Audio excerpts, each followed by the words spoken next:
The doctor was like, she's gonna outlive you all. By Keith Richards. This show is brought to you by MeUndies. Go to MeUndies.com and enter code word Joey to get 20% off of your first order of all of their great underwear, socks, t-shirts. It's MeUndies.com/Joey to get 20% off of your first order, and shipping is always free in the US and Canada. Show is also brought to you by Blue Apron. Go to Blue Apron sends gourmet recipes and all the fresh ingredients you need to make them right to your door. Our listeners get their first 2 meals for free. Just go to blueapron.com/Joey and start cooking incredible meals at home with Blue Apron. That's blueapron.com/Joey. And the show is brought to you by Onnit.com. Go to Onnit.com and use code word CHURCH to get 10% off all of their great optimization products like Strongbone, ShroomTech Immune, and ShroomTech Sport.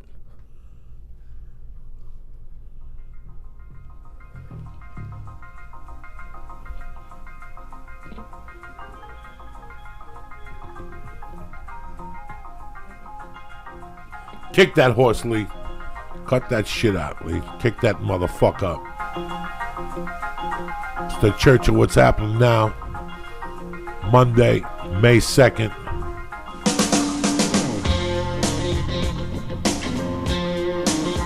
Oh, shit.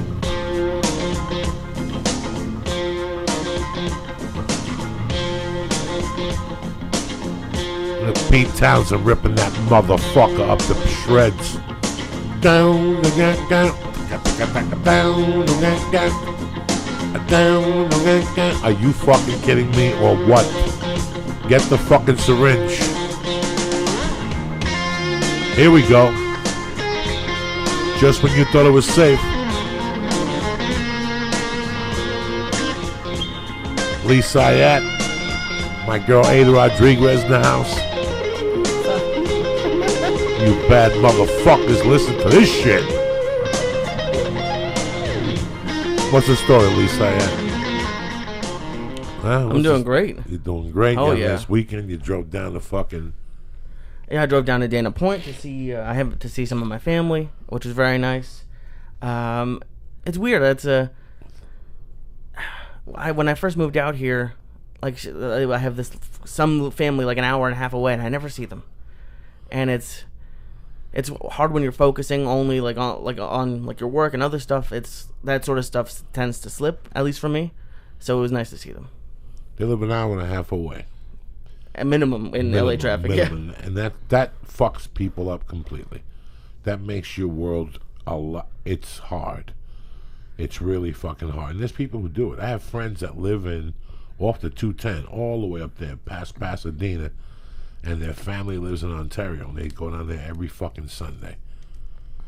I would die. I would fucking die. It's definitely it's rough, and there's traffic and bumper to bumper and fucking Disney, and people going to San Diego, and I mean it's always fucking trafficy down there. So not that my parents didn't make family important, but there are some people who are just family's everything. Like I never had barbecues every weekend, or it was a few times a year you saw your cousins and stuff like that. It wasn't like an every weekend basis. Well, the people I'm talking about, they're Filipinos, and that's all they do. They hang out with each other. Yep. But it's pretty, you look at it from an outside and you go, that's fucking crazy. But you look at it from a human being and you go, you know what, man, I could go for that. Right. If I had that, I wouldn't even have fucking friends. Like if I could get together with my family on Saturdays and Sundays and there'd be 19 of them, and you wouldn't even need fucking that many friends. You'd have this circle of family that you did everything through them, and they did everything through you. So it's kind of weird when you don't have that. And if you wanted to, you could have it because they're there. Right. It's just getting them all together and getting them all enthused. But if there's not like an organizer or 2-3 people on the same page, it's tough. It's fucking tough, man. Yeah, we do that in Miami though. When I'm home, my brothers and my sister, and there's significant others. I don't even know what to call them anymore. We always do everything together because we grew up in so much dysfunction that now we creating a new thing, and we go to the movie. We went Spanish to people are tight together. too. Yeah. Spanish people too. They get together and they cook together. Black people. I tell my wife here, we don't have that. Yeah. We don't have that. And if we had it, we wouldn't want to do it. Like, you know what I'm saying? Like, it's a two-edged fucking sword. Like, sometimes it's in front of you, and I sit there sometimes and I go, wow, on Sundays I should be over a friend's house barbecuing, doing this, and you're like, whose friend? Who? I don't know. I don't even know who the fuck barbecues on Sundays. Steve Simone tries to cook on Sundays. Like if Steve had a big house, he'd cook every fucking Sunday. Oh yeah, Steve would cook every day. Every fucking day. You know, there's just people who enjoy that stuff. I enjoy it, but at the same time, I don't have the time. Right. I don't have the time. I don't have the space in my house. If I had the space in my house that I could fucking cook like my parents did, it'd be fucking on. Right. You said something very interesting to me a few weeks ago that I can't stop thinking about how I pay for a 1-bedroom apartment, even though, like, it's, if you think about it, I should be having roommates and stuff. And the thought of, I would love to go to, like, to Steve's house or to someone's house, but the thought of having people at my house all the time, like, it blew my mind in college when I found out that people would just knock on your dorm room door just to say hi. I don't like that. I don't know why. I don't know what it is about me, but that freaks me out a little bit. Well, since I met you, you've been by yourself. Right. Now, there's people, listen, when you start, if I was single, when I was single in Boulder, I had a great roommate situation. You know why? Because it was a fucking nice house. And it was 2 men who lived together, but we didn't have the same bathrooms. Oh, okay. I had my bathroom upstairs. He had his bathroom all the way in the basement. There was a bathroom on the second floor. In a situation like that, it's great. When you live with 3 guys and 2 of them are fucking pigs, yeah, there comes a time when you go, no, I'm not doing this shit no more. You know, there's dishes in the sink. Some people could do that stuff, and some people do it to maybe overcome loneliness or something with other people there. As you get older, I was always in that environment. Like, I wasn't cut out to be a mingler. I was a single child. So my house was my fucking playground. My mind was my playground. So when somebody's around me, it's not that they don't bother me as much as even when they talk sometimes, because my head's somewhere else. I might be watching TV, but I'm not watching TV. Right. I'm thinking of the next fucking move. I don't give a fuck what they're doing on TV. I'm just watching it to be polite. It's when people start yakking to me that gets me aggravated, because it's fine that you're there. Now I'm thinking about something else. Like, you know, you're thinking about something else. You didn't want to fucking be there, you know, so. Yeah, I think it's I saw cultural, because my dad is the Cuban isolationist, and he hated people coming to our house. So he programmed us that it was just us. That's why we're so close. Ustedes no necesitan a nadie. You want to play with somebody? I'll be like, I want to play with my friends. You have 3 friends right there. Your 2 brothers and your sister. And that was it. So when people would come knock on the door, they'd be like, cállese la boca. Everybody be quiet. Nobody's home.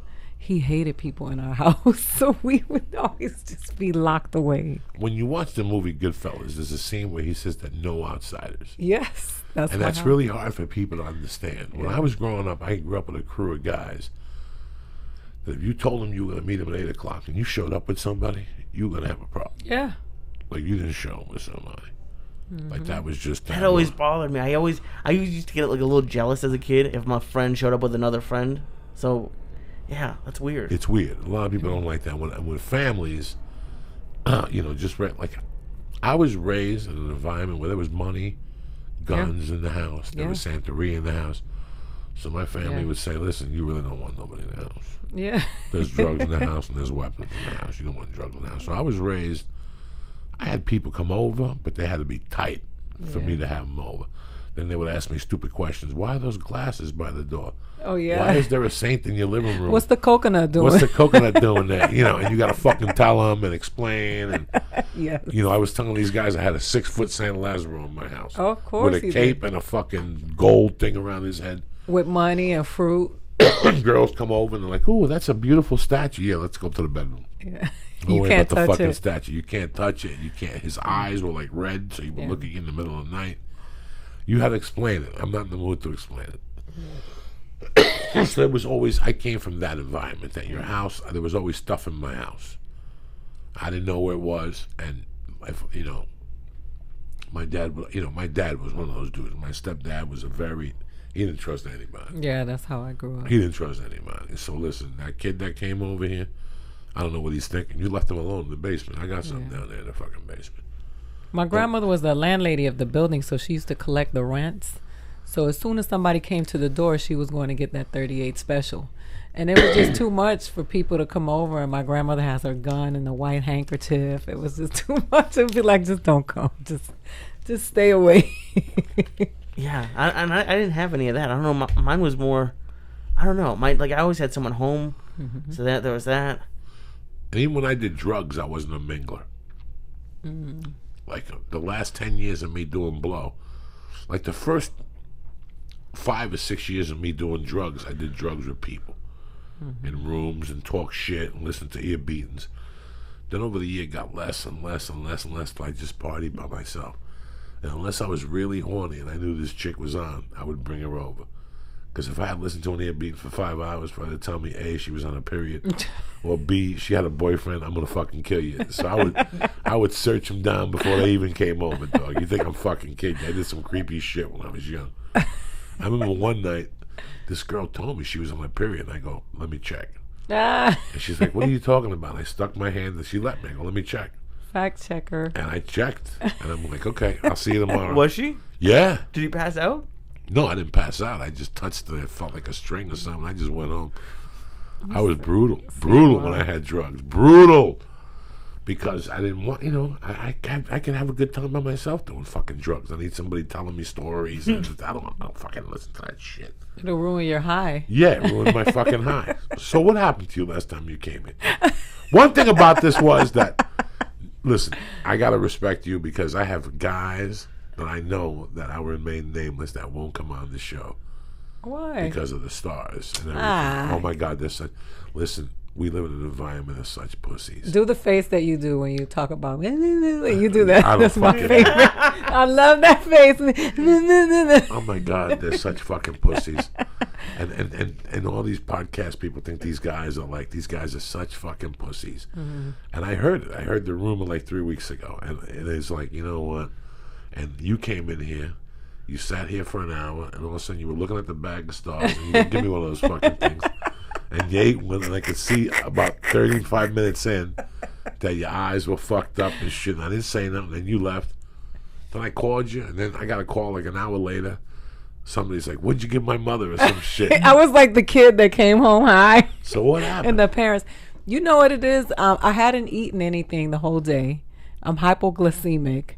And I ate one of the stars on an empty stomach. So it was like double what it would normally be because my blood sugar had dropped. Speaking of double, you want another Starly? No, I think 725 is enough. So when they said I was walking around in circles when I got home.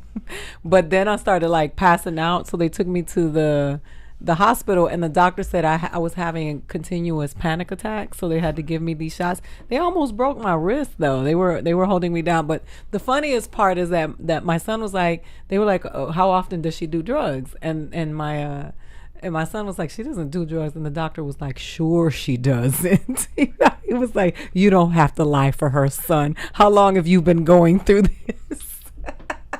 And they should know with the rise, like a lot of people go to the hospital every week. Yeah. A lot for of marijuana? People, yeah, from edibles. Is it because the sometimes the levels are so high for some people, and it's no, it's a complete different high. It is a different and it high. creeps up on you, and it creeps up on you sometimes a little fast because it's happened to me. I'm nobody to lie to nobody. Yeah. It's happened to me sometimes. I've gotten a little overzealous. You know, in the beginning, we would eat 500 milligrams, and it happened a few times where I thought my world was going to end. Yeah. I just started breathing, and you eat something real fast and take your mind off it. Don't give it sugar. See, I didn't know any of Don't that. give that motherfucker sugar. Because Because he'll take sugar and start running like a 3-year-old. You know, there's just so many little things. So, But have you ever wanted to call the hospital though? Never. No. If you go to Denver, they have the recreational side and they have the resident side. I think that's what they call it. Medical. And the commercial side is it's 10 milligrams. Right. And they do that for a reason because people go to Colorado and they forget they're in 8,000, 6,000. I don't know what the fuck elevation is. Right. And they pop one of those things and it becomes completely different. Guys, trust me what I'm telling you. Yeah. It's complete. And unless you have, years of fucking experience or you just blow through it. I blow through it, but I'm not going to lie to you. Once a month, something happens. I'm here with you guys, and I go home and I get fucked up on the next morning. Mm-hmm. I pay my dues too. I just know how to breeze through it. Okay. This afternoon I was home, and I looked on the floor about 11 o'clock.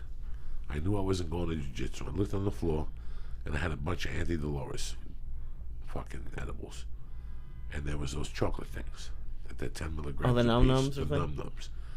And I basically opened up the thing. It was half of them. I was in the computer and I was stoned and I didn't want to get up and eat some. So I took half the thing and I just inhaled them. I didn't count them. I didn't care. In my mind, it's like 3 chocolate cookies. Do you know, like 2 hours later, I had to take a nap. I took a nap when you left. Really? I took a nap for like 45 minutes, but I felt shitty. Oh. I felt shitty, like it came on me weird. I forgot I'd eaten it. See, sometimes you forget you eat it. Right. And that's what sets you off. Once it starts hitting you, you think you got fucking diabetes or some dementia. You don't know what the fuck's going on. I feel like dementia. Dementia, like it's dementia. Absolutely. That elevation thing is real. When I went to Big Bear, we got pizza because there was nothing there, so we got pizza. And about, like, on the second to last slice, I was convinced I tasted soap. I was like, and on the phone, because I was also high, I thought for some reason that the Domino's guy was mad at me. So I was like, you know what they did? They put soap on the thing, and they did it on purpose because they thought I was rude. And Paul was like, what are you talking? My girlfriend was like, what? You're crazy. You're losing it. And I was like, no, taste it. It tastes like soap. I'm not crazy. This has never happened before. You taste it. She's like, that tastes fine. And I was convinced the whole night. And I think it was because of the elevation. It's scary. So you got to add that in. So they were feeding people 100 milligrams. So somebody like Aida, who had smoked pot a few times, maybe drank a few times, goes to Colorado, and she hooks up with me at a comedy club. We start talking shit, and all of a sudden she eats 100 milligrams. She's going to go home. Mm-hmm. You know, do you remember the time I went on the road with Felicia to San Francisco, and somebody gave me a taffy that was like 300 milligrams, and I fucking ate it, man. And I went back to the hotel. I couldn't make it to my room. Wow, yeah. And I'm a big dude, you know. I've done heroin, everything. I couldn't handle it to my room. I went back to my room and puked, and I puked on this shit a few times. One time on Chandler, with a suit on, with no shirt. I was driving on Chandler with no shirt on, with suspenders and a suit, and I got out of my car on Chandler and just started puking green water. Where was your shirt? In the car. I had to take it off. Oh, you took it off. I had the air on and the fucking sunroof open with all the windows open. I was so fucked up I couldn't make a left turn, Ada. That ever happened to you? Yeah. I couldn't make a right turn, Ada. I couldn't make a right turn. Let's do what happened. I pulled out of CBS Radford. I made the left because sometimes they make you park outside. On this particular day, I had a meeting inside with CBS, so I had a suit on. They let me park in close to the thing. When I was in the meeting, they're looking at me, and I'm fucking getting high in the meeting. And I take I'm like, whew, it's hot in here. And I take my jacket off first. And then they're looking, I could tell they're looking at me weird. I could tell the color in my face is leaving. Yeah. I could tell all this shit's happening. I'm breathing heavy. I'm sipping on the water, and nothing seems to work. I feel that first sweat bead going down my head. This is CBS Radford. They got the air down to 63. Them Jews don't fuck around. I love it here. I will never stop coming back here. Dog, I got my fucking car, and in the parking lot, I had to stop before you get to the gate where the little Mexicans stand. They have like an Arab and a Mexican dude there. I had to pull over, and I took the dress shirt off. So now I'm down to suspenders and a Vito Corleone wife beater. That's too long, so my tits hanging out of the side. I pull up to the window, and the guy goes, thank you, and I make the left out of CBS Radford. I go to Ventura. There's a McDonald's there. Yes, McDonald's, Trader Joe's. Okay, so right away I fucked up already because I was supposed to make a fucking right, but I couldn't decide. You know how there's a street right there. You can make a right and cut to Laurel Canyon. Yeah. I couldn't make the right turn, man. I couldn't make it. Wow. No, that's a hard turn. That's a hard turn. That's like a three-way thing. So I pulled, and I ended up in Ventura in traffic. Oh, shit. Oh, no. And now it's starting to get hot. It's What 4:15. time? 4:15. Oh, no. And I pass Laurel Canyon. I don't make the right turn again. My hand won't make the right turn. So now I'm on Coldwater. And I won't make the right turn. I got all the way to like Fulton before I made the right turn. And I finally got to Chandler. And on Chandler, I had to pull over and take the wife beater off. Now I'm driving, tits out, suspenders, windows down, sunroof open. Music is off. I can't even tolerate music. I got the air blasted. Shh. I'm driving on Chandler in the right-hand lane, maybe doing 22, 23. People are going around me beeping, fuck you, the whole fucking thing. I'm just holding on to the steering wheel, Ada. Just holding on, praying to get me to Colfax so I can make the left and go home, praying. I get to Colfax.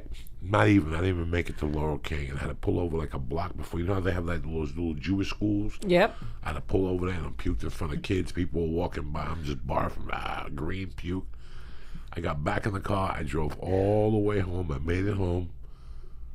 There was water in the back seat. You know, like when you drink a half a thing of water and you throw it in the back seat. Dog, I took that water and drank that hot water. Did it make you puke? I think that's what made me puke. The water sometimes sets it off for me. Yeah, it made me puke. And I went home and I sat in front of the air conditioner. I took my pants off. My wife came in and she goes, "You eating that shit again, aren't you?" And she fucking went in the room and that was it, dog. And what was it that you took that day? What was it? The banana bread. The banana bread was killing motherfuckers. Banana what bread. happened was I ate a banana bread and then Felicia got one. And Felicia goes, "What am I going to do with it? I don't want it in the car. I don't want it in the house." So I had it in the car. It was going to melt. I don't want that shit to melt. So I just ate it. Man, look on me. So I get it. And I've gotten anxiety on planes when I didn't barf. Yeah.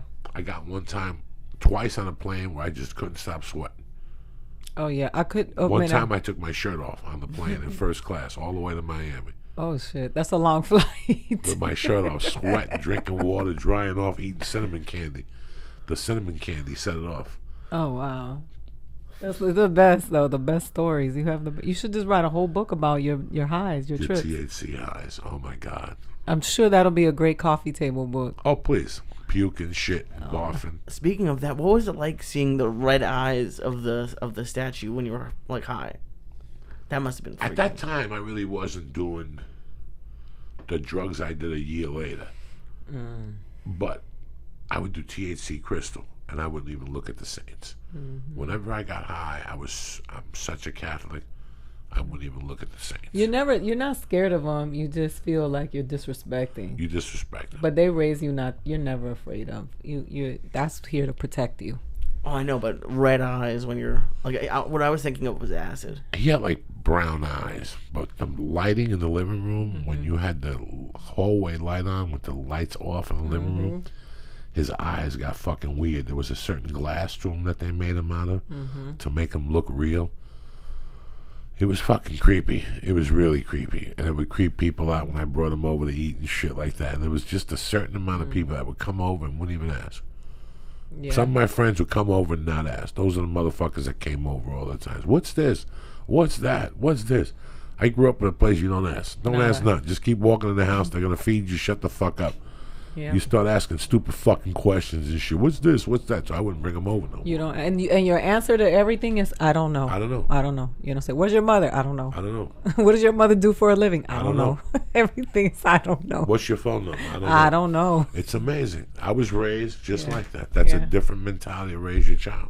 Yeah, that's how it's. Because my mom figured people would get to me to get to her and ask her questions. I remember one day they pulled up and I was talking to a cop.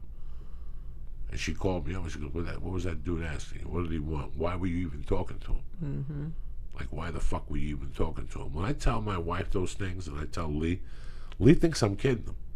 No, that's how you grow up. It's very... I don't know nothing. You don't know anything.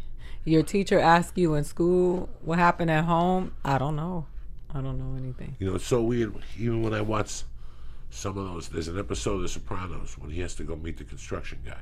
And the construction guy's wearing a wire, and he's asking him questions, and how he would act. Watch him. Watch when you watch that show. There's certain times when he's talking to somebody where they're saying something to him that's a criminal thing, and he changes it completely different, and it blows the person out of the water. That's how I was raised to do that stuff. Yeah. Especially when somebody says something to you in front of other people. It was a lot of times. I think if I understand what you're saying, it's like if the cops bring something up, like, "Hey, were you there with that robbery?" And he goes, "Nice salami sandwich today," or like just something completely different. Completely different. You just don't. You're not even. What robbery? I don't know what you're talking about. I don't know what you're talking about. I wouldn't even mention the robbery. Yeah, I don't know what you're talking about. When people would talk to me, I would go, I think I was eating pizza Tuesday, and they would fucking just look at me like, what the fuck? Yeah. And my wife doesn't understand that it's okay to tell people you don't know, even if they know that you know. I It's don't give a better fuck. to tell people you don't know. I don't give a fuck if you know that I know. I'm still not going to tell you. That's right. Even though you know I know. I don't know what you're talking about. It's better to say you don't know. I don't know what It's you're better talking now about. because then nobody can quote you. That's what my mom used to say. Nobody's gonna say, Aida said this and Aida said that. So it's better for you to say, I don't know. No, lo siento. I don't know. That's how we were raised. Because no matter whose house you were raised in, every one of us grew up where there's something illegal going on. Absolutely. So you don't know. I don't know. I don't know.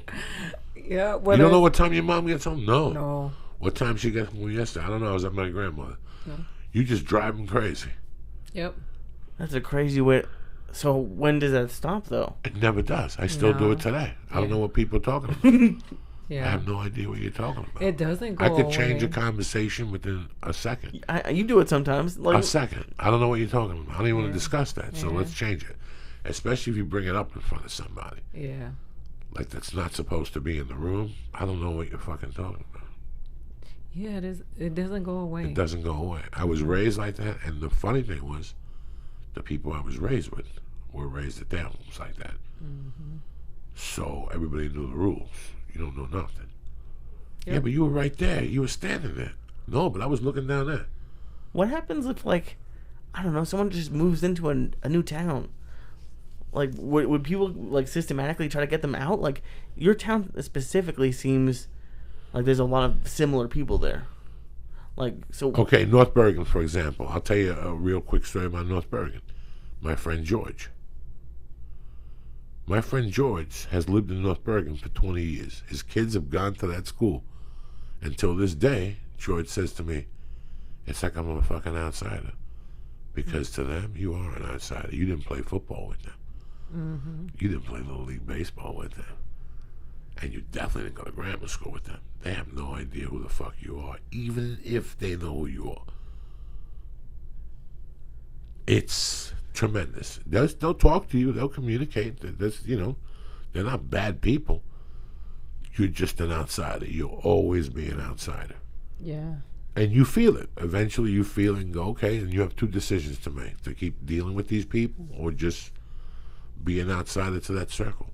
Yeah. And that's fine. That's fine. That's some people just, maybe it's better for you not to be involved with what they're doing. Someday something happens, you're like, damn, see, that worked out. Yeah. But it's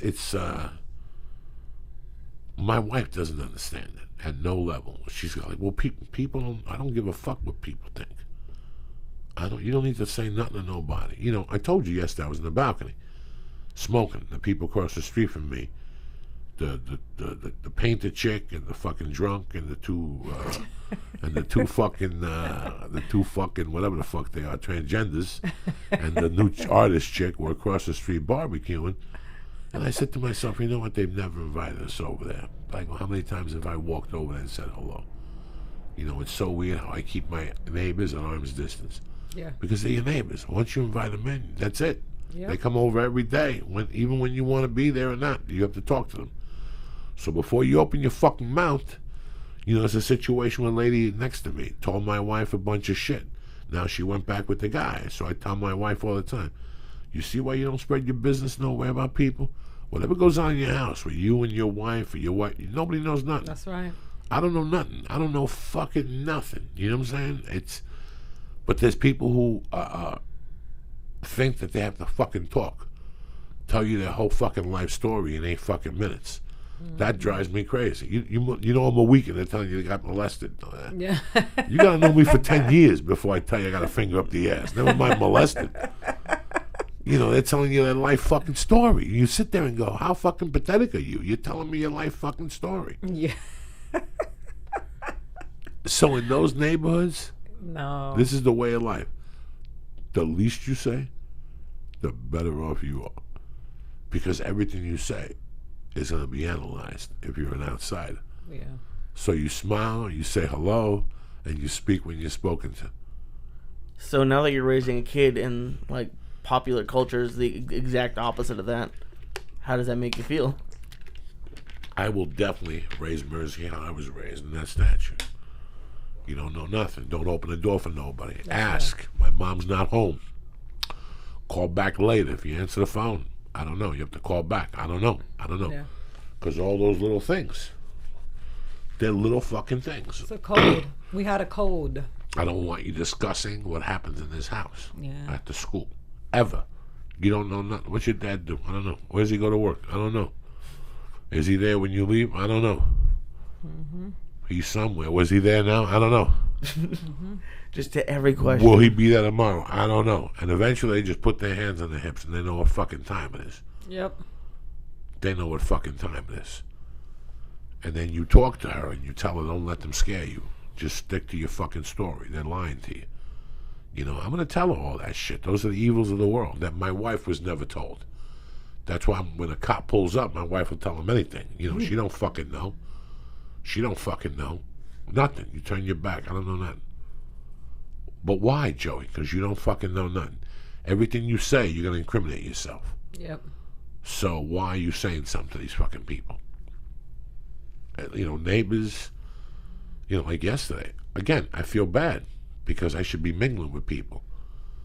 But there's a good side to that and there's a bad side to that. And I'm 53 with a baby and a wife. I don't want nobody coming home my fucking house either. Yeah. So I don't want people mingling on my doorstep, borrowing sugar. You know, one night I go out in the living room and the fucking, not the lesbian, but the fucking transgender is in my living room. I swear to God, not in my living room, but in my backyard trying to capture a skunk. Oh. I said, listen, let me ask you something. When I get up to go on the road at 4 in the morning, that skunk's in that box. You're going to take it out of the box? Do me a favor. Get that fucking box out of here. They didn't talk to me for 6 months. Because they put a box in your yard? Yeah. So after that, they knew what time it was. Like one day, the one transgender is a nice, and they're nice people. But the one guy wanted to be friendly, like a little too friendly with my wife. Like, you have a better chance of being friendly with me. Because my wife don't buy into none of that shit. At least I grew up around it. I'll talk to you. You know what I'm saying? It's a goof for me. He put his hand on the car while my wife was opening up the car door to take the baby out. He was waiting. And I turned and I saw this. And I'm like, oh, this is not going to be any good. And when my wife slammed the door, my wife said, do you fucking mind? You know, because he was coming over going, hey, any shows lately? He would tell me this every fucking day.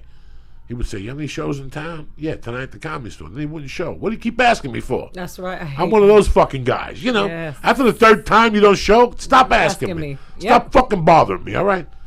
And that's what happened. After that, they knew what time it was. They never fucked with us again. Now it's a hi, goodbye, how are the cats? Good.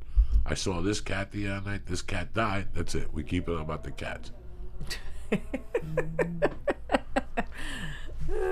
It's like, it's weird. Like, I don't know if I told you, but I had a neighbor once just, like, Saturday morning at 9 a.m. just knock on the door and ask me for a ride to somewhere on, like... Where? Here? 4 miles, yeah, to, like, 4 miles away because her car got towed.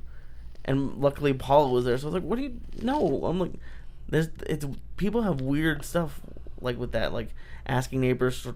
I don't talk to any of my neighbors. Me either. No, my dad Just used to wait. be like, they come and they ask you for a cup of sugar, and then the next day te están pidiendo culo. That's what my dad was saying. What she just said was, one day they ask you for sugar, the next day you knock on the door, they want your asshole. And it's true. And it's like, fucking true. He was. It's true. And I ran into that in Colorado. When I moved to Colorado, I was a young kid. I wanted to be everybody's fucking friend. I wanted to be liked. Next thing you know, I got 4 people in my living room smoking my reefer every night, and nobody's showing up, not even with a hot dog bun empty. Yeah. You know, and I told you the story about the Kentucky. We come over until I robbed him. He lived right upstairs from me. I just robbed him. He kept coming down. Man, somebody robbed my house last night, and I got the fingerprints on this Scotch tape. Get the fuck out of my face! You got fingerprints on my Scotch tape. You know what I'm saying? I'm over here loading up a fucking bowl of death you show with fingerprints on the Scotch tape. All right, so how long did you stay at the hospital for? Oh, I was only there for like 6 hours. Oh, Jesus Christ. They had to put an IV because they said I was dehydrated. My heart rate dropped. It dropped? It was a whole fiasco. It was a scene. I'm actually writing it as an episode of my TV show because it was really funny. My kids had to come get me from the In-N-Out because I couldn't drive anymore.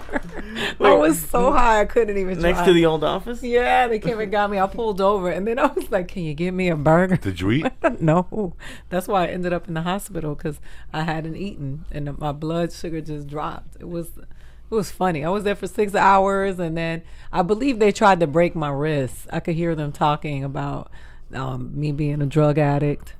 And then so they were gonna break your wrist? No, they were trying to break my wrist to put needle to give me these shots, but they were holding me down, but they were holding me hard, and I was like, I'm high, I'm not dead, I can feel this, like it hurts. And my wrist was swollen for 2 weeks. For 2 weeks. Hilarious. It was a fiasco. It was so funny. Your kids call. What'd you give her? What's she doing? I was walking around in circles. Oh my God. They said I was walking around in circles and I kept doing my head like this. Do you remember any of what you were thinking during this time? I was hoping that I didn't lose my mind permanently. How was your breathing? How was your heart? Did you feel? Yeah, I was gone. And did you feel the breathing was bad? You couldn't. You were struggling. Yeah, I was having problems. This got tight. It was just hilarious. Oh, Jesus fucking Christ. It was funny though, because it was an experience to write about, and then afterwards, sometimes you got to get humbled. You know what I mean? I believe, like, you walk around. You know, I don't really do drugs. I don't drink like that. I'm pretty uptight. I'm always stressed out. I'm very Latin, always worried about what about next month, and what about. So I needed that moment. It just slowed me down, because during that time I was on edge, on super edge, and it just calmed me down for like 2 days. I went to sleep for like 2 days. I hadn't slept because I'm an insomniac. I don't sleep. So I got 2 whole nights of sleep because of it. So I'm an optimist. I looked at it as a blessing. How do they sober you up? They hold you down. They tie you up.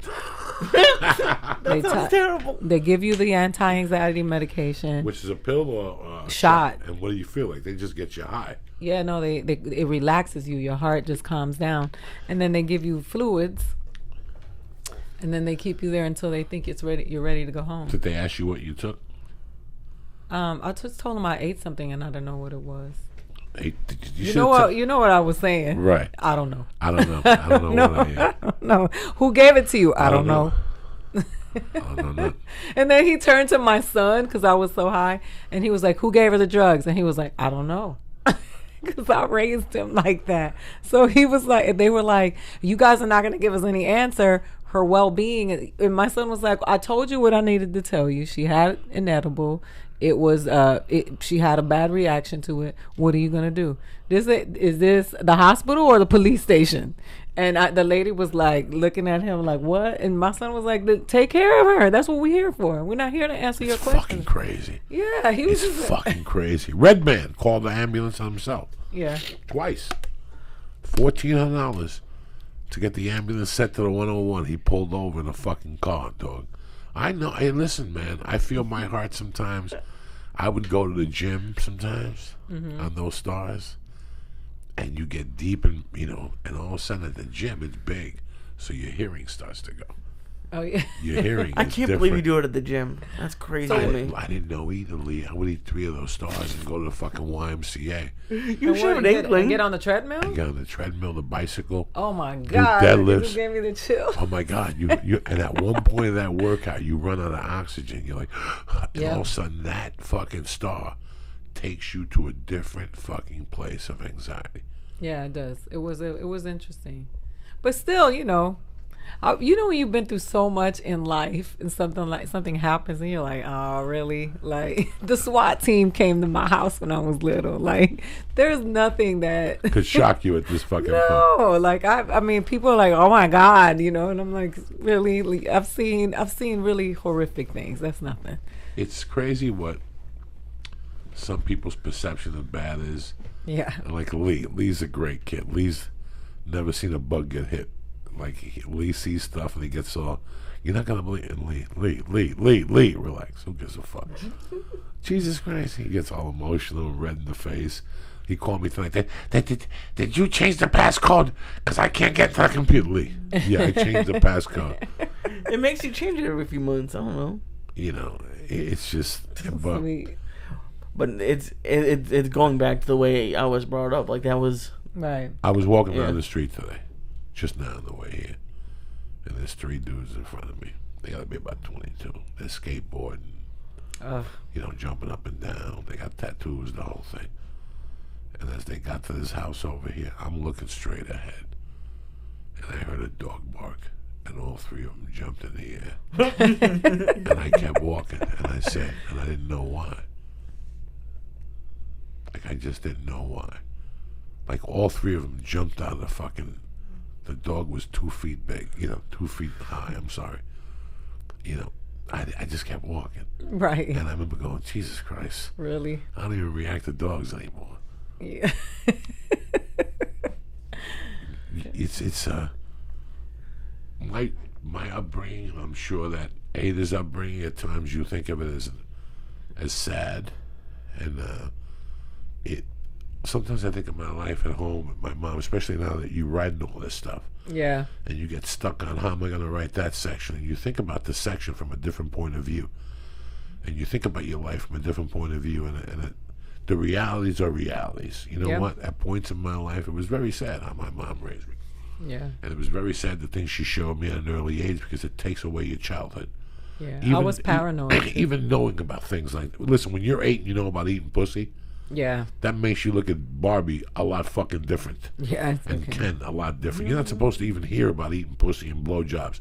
I didn't hear it at home. You heard it on the streets of New York City. Hey, go get your dick sucked. Then you start asking questions. Who sucks your dick? And then people tell you, girls suck your dick. And now you know. You're 7 years old. You know people should be sucking your dick. I didn't want to know that at 7. Yeah. I didn't want to know that at 7. It was things like that. I can't blame it all on my mother. 7 is crazy. I can't blame it all on my mother in the bar. I have to blame it on the where I was raised, the time in this country. The time in this country was completely fucking different. Yeah. And but then you look at the other side of it. Today, I'm getting the proposal ready for the book, and I'm up to the chapter now where it's a month before she dies. And a month before my mother died, the house was very sad. She lost a bar, and her husband got separated. And she still had money, and she was still living her life, but the house was different. And I was the man of the house. But I was the man of the house. I didn't have to pay bills. I didn't have to mow the lawn.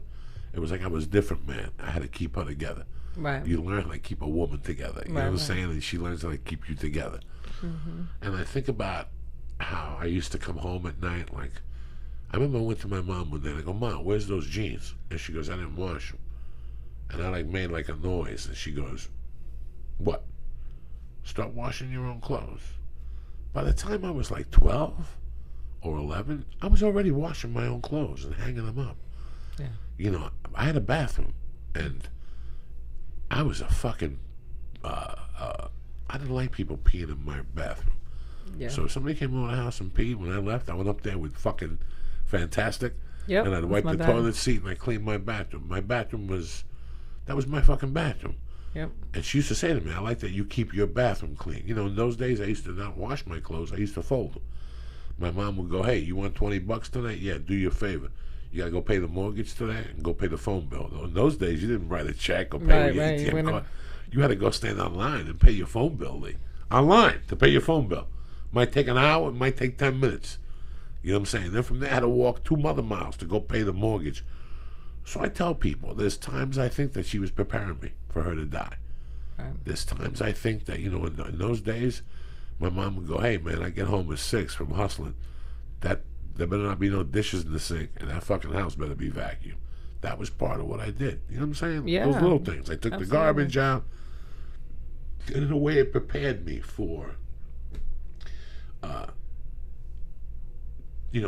from the time I was fucking 8, I didn't leave my dishes on my table. No. From the time I was a kid, they'd bring me, she wouldn't even bring it to me. I remember still after school, I would go in my room, get my notebooks out, and she would yell for me, and I'd come in and get my little Swiss cheese with ham on toast with mayonnaise and some iced tea with lemons and shit. And I'd bring it into my room. Then I had to bring my dish and my fucking cup back. You know what I'm saying? I had to do all these little things where I would fucking get It was like she was preparing me For life. for life. Absolutely. And I grew up paranoid too, but I'm so thankful that my mom put that and my dad put that in me, because when I look at my friends, I was like, you bitches would all get kidnapped. I would never get kidnapped because of the way that I was schooled. I was walking down the street the other day, and this dude was walking behind me, and I stopped until he walked around me. And my girlfriend was like, why did you do that? I said, because we have somebody behind us that we don't know. He can just hit us from the back. And she was like, you're paranoid. I'm like, yeah, you will I'm end paranoid up too. You'll end up on a milk carton. It's not that I'm paranoid. Is that you know the realities of life, Yeah. and you know how they end up. Lee came to me one day. He goes, "Hey man, I'm thinking of getting a bicycle." That's great. Oh, we can't talk about it. Oh no! We can, of course we Oh, can. I thought you were going like this. No, there was just another story of someone getting killed again. Where? Here in LA. I can't remember the intersection right now, but it was just, I think someone hit a car and the car hit the bike or something. Yeah. They happen all the time. You know, he told me, "Come on, I get a bike." I love Lee. I want him to get healthy. Mm-hmm. But you know what, man? In L.A., a bike. Mm-hmm. And listen, man, I used to go to yoga with my wife way before Mercy came. Right here at the Y, right down the corner. Mm-hmm. And one day, guess what we meet in front of us? A Jew Cuban from Miami. But she speaks Cuban fluent. Mm-hmm. You know, her mom's Cuban, really got her dad's Jewish, the whole thing. One day I see we're leaving yoga on a Thursday night at 8:30, and this bitch got a helmet. And I looked at her and I said, what's the helmet for? And she goes, I ride my bike home. I go, where do you live? She goes, on cold water and whatever. I go, listen, man, why don't you call your husband? Want us to give you a fucking ride? Leave the bike here? I said that to her. Mm-hmm. And she goes, no, I like riding my bike. Do you know the next time we seen that bitch had a false tooth and stitches? She got hit by a bike and dragged. She sued the guy. They had to put a false tooth in her mouth with fucking stitches and shit. And she was like, you were right. No shit, I'm right. You don't ever want to ride a bicycle in fucking LA. I'm scared to walk. No, it's dangerous. I walk my baby to school every day and pick her up in the car, but I walk them because the train station's close by. And I know what comes off the train. That's and right. I see it. Sometimes I go for a ride at 8. And I see people looking the same way I used to look when I was trying to make something happen. Mm-hmm. People understand that I was one of those guys that if I had $1 in my pocket or 200, I got up at 8 and I went for a walk just to see what you can make happen. Mm-hmm. You never know. I see a girl, I follow her. I didn't know there was an office on the corner. I go in that office. It's a building with 52 offices. And all those doors are open. And I can knock on all those doors and say, is Miriam here? There ain't no Miriam here. Okay. But if I walk in and you're in your bathroom break, I would open the desk, take the petty cash, and take your wallet out of your purse. Mm-hmm. And I would go one of those a day, just for walking. But the same way I could have broken into an office is the same way I see my wife walking with the baby, and I see my wife with that stupid purse, and I always tell her, what do you bring that fucking purse for? I go, where you going? So I'm walking the kid to school. All you need is your fucking a $20 bill to get coffee over there. And again, I see her go in the purse and get her ID. Why are you taking your ID out of your fucking address thing? on it. Why? Put the fucking ID. She looks at me like, well, what if a cop stopped me? What if? Tell him to follow you home. You got your wallet over at the fucking house. Leave the ID there in case you pull the 20 out and the ID flies out. Now you're fucked. Don't take your ID out of your fucking wallet ever. Ever does it come out of your wallet. That's right. I take it out to fly, I put it back in there. Those people that leave it with the fucking ticket, I see them dropping their IDs all the time at the airport. For every 3 times I go to the airport, I see a fucking ID on the floor. And I see them going, oh, my ID. And I leave it there. I don't even say nothing. Fuck it for being stupid. Now you'll fucking learn not to be fucking stupid. After that, I don't care if there's 200 people waiting behind me. I put my ID back in the fucking wallet. And as I'm walking down the security line, that's when I go back in and I take it out again. I don't walk through the airport with the ID fucking loose. No. You lose your fucking ID in the airport within hours. You'll fucking owe $5,000 in Africa. Yeah. You know what I'm saying? Within hours, you lose your shit at the airport. Are you fucking nuts? There's little things. It's not called paranoia. There's little fucking things just to avoid a world of hurt. Yeah, I've never lost my ID since I got Well, knock one. on wood. You know, knock on wood. Thank Don't God. say that shit. That's right. But you know, but it's because in my mind, my dad would always be like, that has your address on it. That has where you lay your head and wherever you let that go, you don't know what kind of element, que elemento está vigilando. Always used to tell me that. So the ID is sacred. You don't walk around. I don't leave my house with my ID sometimes because of that. There's a lot of people who won't put their home address in their phone. No, mine because isn't. because if someone gets your phone or your GPS, then they know where you live. Listen, let me tell you something. Yeah, mine let me tell you something right off the bat. You and Ada, this fucking phone, you're dead. As soon as you have this phone, you're dead. Dead. It's a death warrant sign. Dead. Once you pay your bills online and use your credit card to buy music, you're dead. You're dead. You're half dead. Yeah. You're half dead. You're already dead. There's no security in this. They could tap this from anywhere. They could listen in on your conversations and within 5 minutes have all your fucking information and start fucking with your world. This is the worst thing in the world right here. Yeah. Not only this, it tells people where the fuck you are at every minute. That's good and fucking bad. Okay? That's good and fucking bad. In my world, where I come from, that's communism. Yep. That's communism in my world. That's the beginnings of communism. Mm-hmm. In an inadvertently way. That's the beginnings of communism. I see so many things going into, I think in 100 years we'll all be the same fucking people. Yeah. Same tattoos with numbers on them. You can pay for your bills with your hand. Everything will be on computer. But the most important thing is that you always be accountable for. Even your thoughts. Even your thoughts. It was really weird. I went to the Apple store the other day, and as I walked in, I have an Apple gift card, and it popped up on my phone. So that, they're already started. I don't think it's gonna take 100 years. No, I'm talking about the technology's way ahead of itself.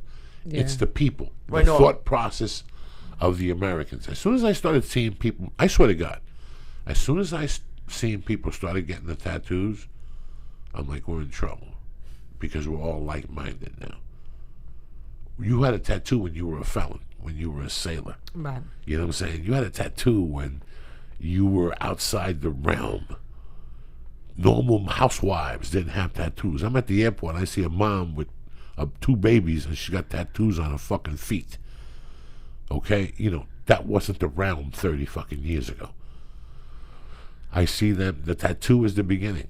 You might as well put your address on your fucking arm, or what they did in Nazi Germany. And people might think I'm retarded or crazy for saying something like that. That's what I see.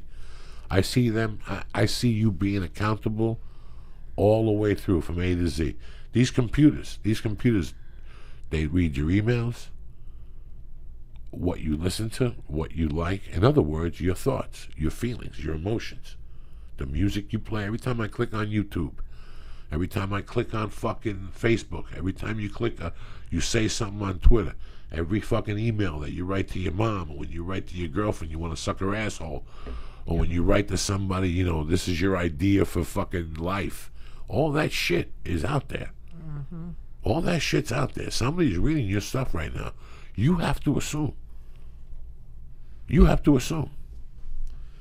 You have to assume on every level, and not to mention the hours we have now of our entire lives on the internet. So people could very easily create false identities. No, it's the least of your problems is false identities, Lee. Yeah, they really? do it all the time. That's the least of your problem. They do it all the time. That's the least of your worries is false identity. You don't even see where I'm going with this. Where I'm going with the government, I see that. Yeah, I'm not even seeing this with the government. I'm seeing this within us. We're all becoming. We all want to be the same person. We all want to drink the same coffee.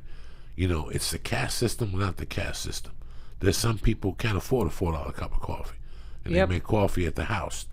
These people go to a place to be recognized, to be social, so people know that they go to Starbucks, that brand. Oh my God, I love Starbucks, and they, you know, it's just everything. Like, I see it. I you know, they're making you pay this much for tickets. These phones, the GPS, even in your cars, they have all your motions. You know, I mean, your wife could monitor you. Anybody can monitor you. I mean, I don't give a fuck if my wife monitors me.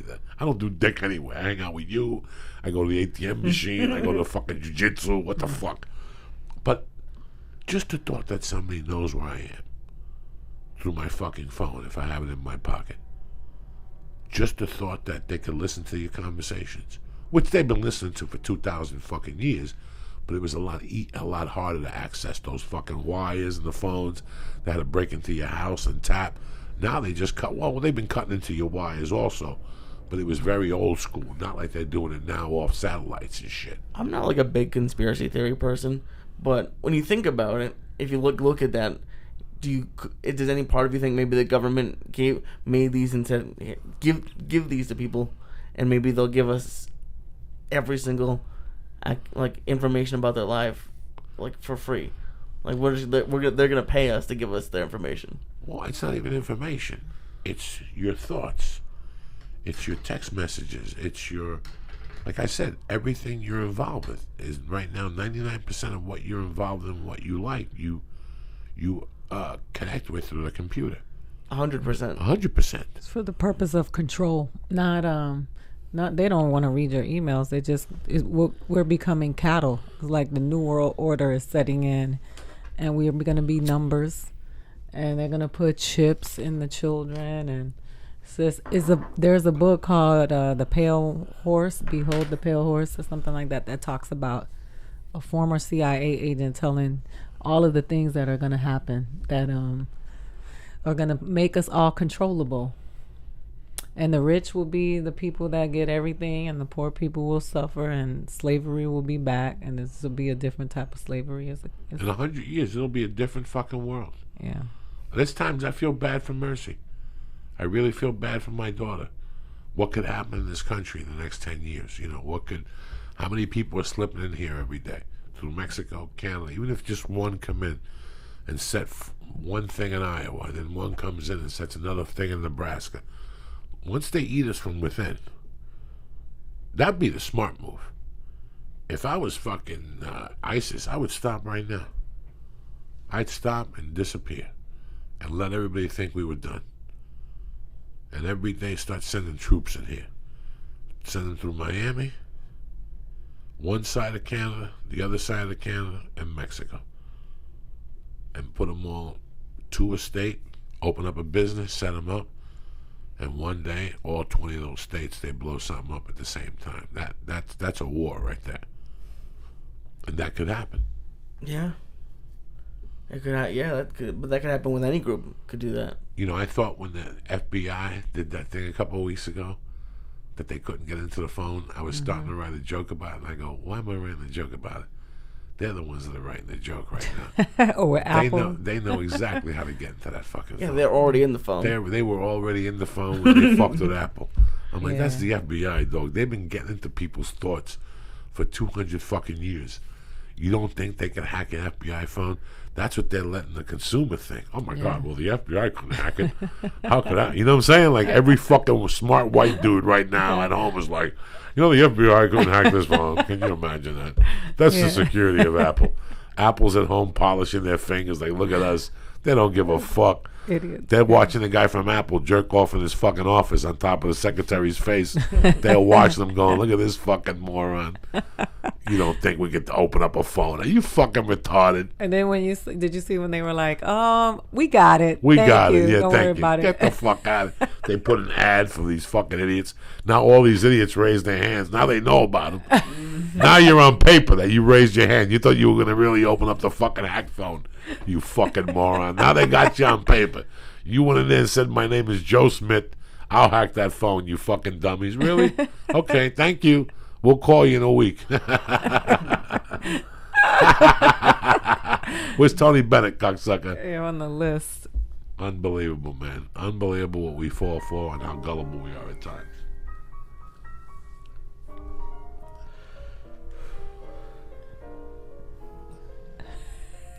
I wanna be around. Oh, yeah. To do another Star with Lee. When somebody breaks your heart. Let's You're go, Lee. crazy. No. We'll go deep to that, Lee. I'll split one with you. There ain't no split. You already got a split. Oh, shit. Look at this, Lee. Murder was the case. That they gave me and shit. Lee's going to the hospital today. Yeah, what hospital did he go to? Sherman Oaks Hospital. Oh. How was it? Not bad. Here you go, Lee. They almost broke my wrist. Here you go, Lee. What the fuck? It's Monday, the 2nd of May. If you don't set an example, who's going to do it? Leave the music on. You don't gotta, here you go, buddy. It's done. Like this, Lee. Look. Oh shit! Look at that, like a doctor. Will you do it? I think I missed it. Where'd it go? It was on Ida. Sorry. Huh? I think it. Did you eat yours? Are you scared? No, he's I'm not He's as scared, tough but I as had nails. 725. I just What's that put you at? 850. Bam! If the puzzle fits. You want to split one, Ada? No, don't involve Ada. No. Ada brought the vapor pen. She's on anti-fucking THC pills. She took. She already ate charcoal just in case.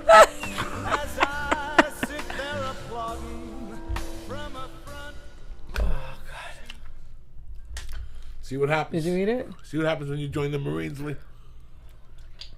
These are the Marines. It's a life of fun and adventure. I got to see the world. Yeah, you go home, you don't know what you're going to eat, right? You might end up at the Cactus. You might end up at Denny's. That's the world. You might end up at a taco stand. What time's your favorite taco stand close? The latest one's open till midnight. So, I don't think I'm going to make that one. We'll get you out of here way before that. We got another start. No, there's no way. There's no way. I'm going to be passed out on that 975. couch again. How many have you had today? We opened up at like we 750. opened with 3 200s and 125. Here we Four, go. so that's Here we fine. go. Fuck it. Oh my god. Happy times.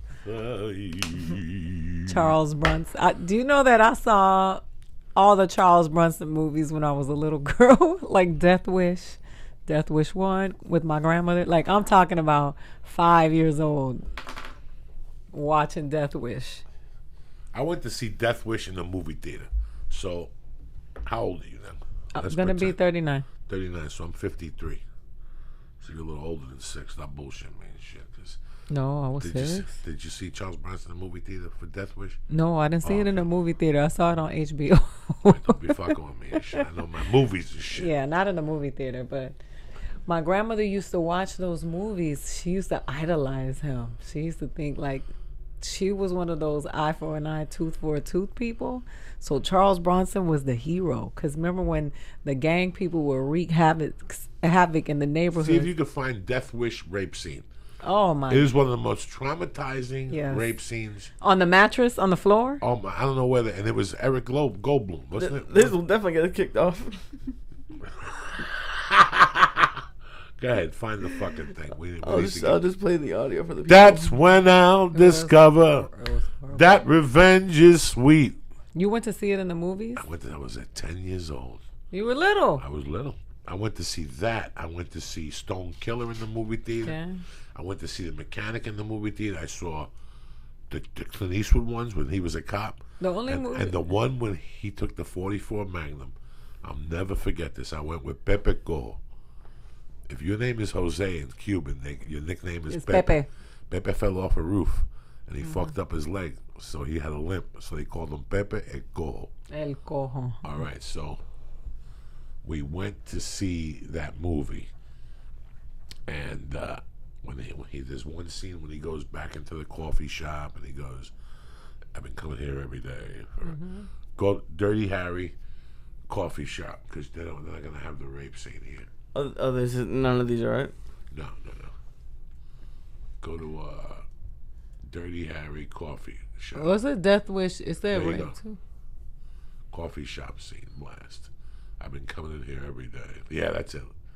Go watch this. This is tremendous. Lee, you have never seen this either. It's embarrassing. Look.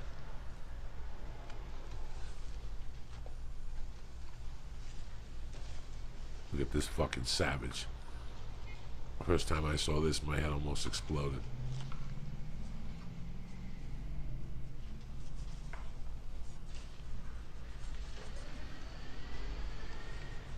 She's just pouring coffee in this fucking... She's just pouring sugar in this coffee.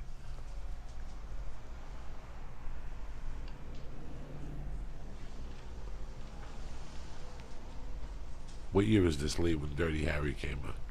I'll have to look it up after. I think it's 73, 74. Now, I'm a fucking kid. And I'm watching this in New York City on 42nd Street. Don't worry about that, Lee. Okay. Pay attention here.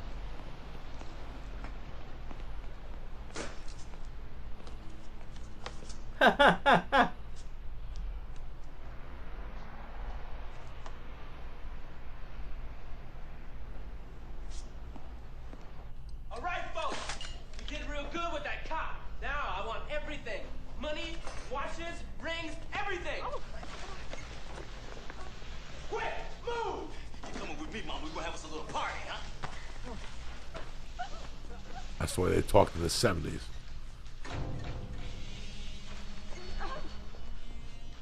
What you doing, pighead sucker? Pighead sucker. Every day for the last 10 years, Loretta there has been giving me a large black coffee. Today she gives me a large black coffee, only it's got sugar in it. A lot of sugar. I just came back to complain. How you boys put those guns down? Say what? Whoa, we're not just gonna let you walk out of here. Who's we, sucker? Smith and Wesson?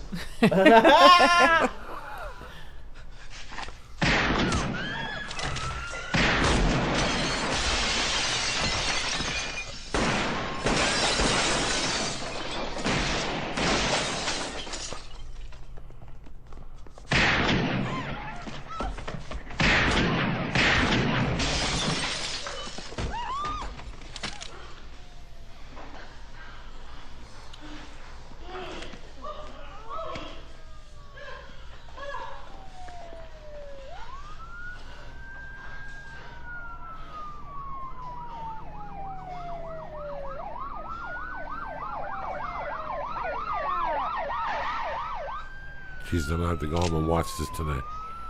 He's so badass in this. So right here, after the third black guy went down, Pepe Cojo decides to yell, Go "Coño, ahead. una matazón de negro." My day. Sorry about that, Lee. You missed the line. He goes, "Go ahead and make my day." That is a famous fucking line. So at this, that he yells that in the movie theater, "Coño, una matazón de negro." That means, holy shit, they're killing a lot of black people.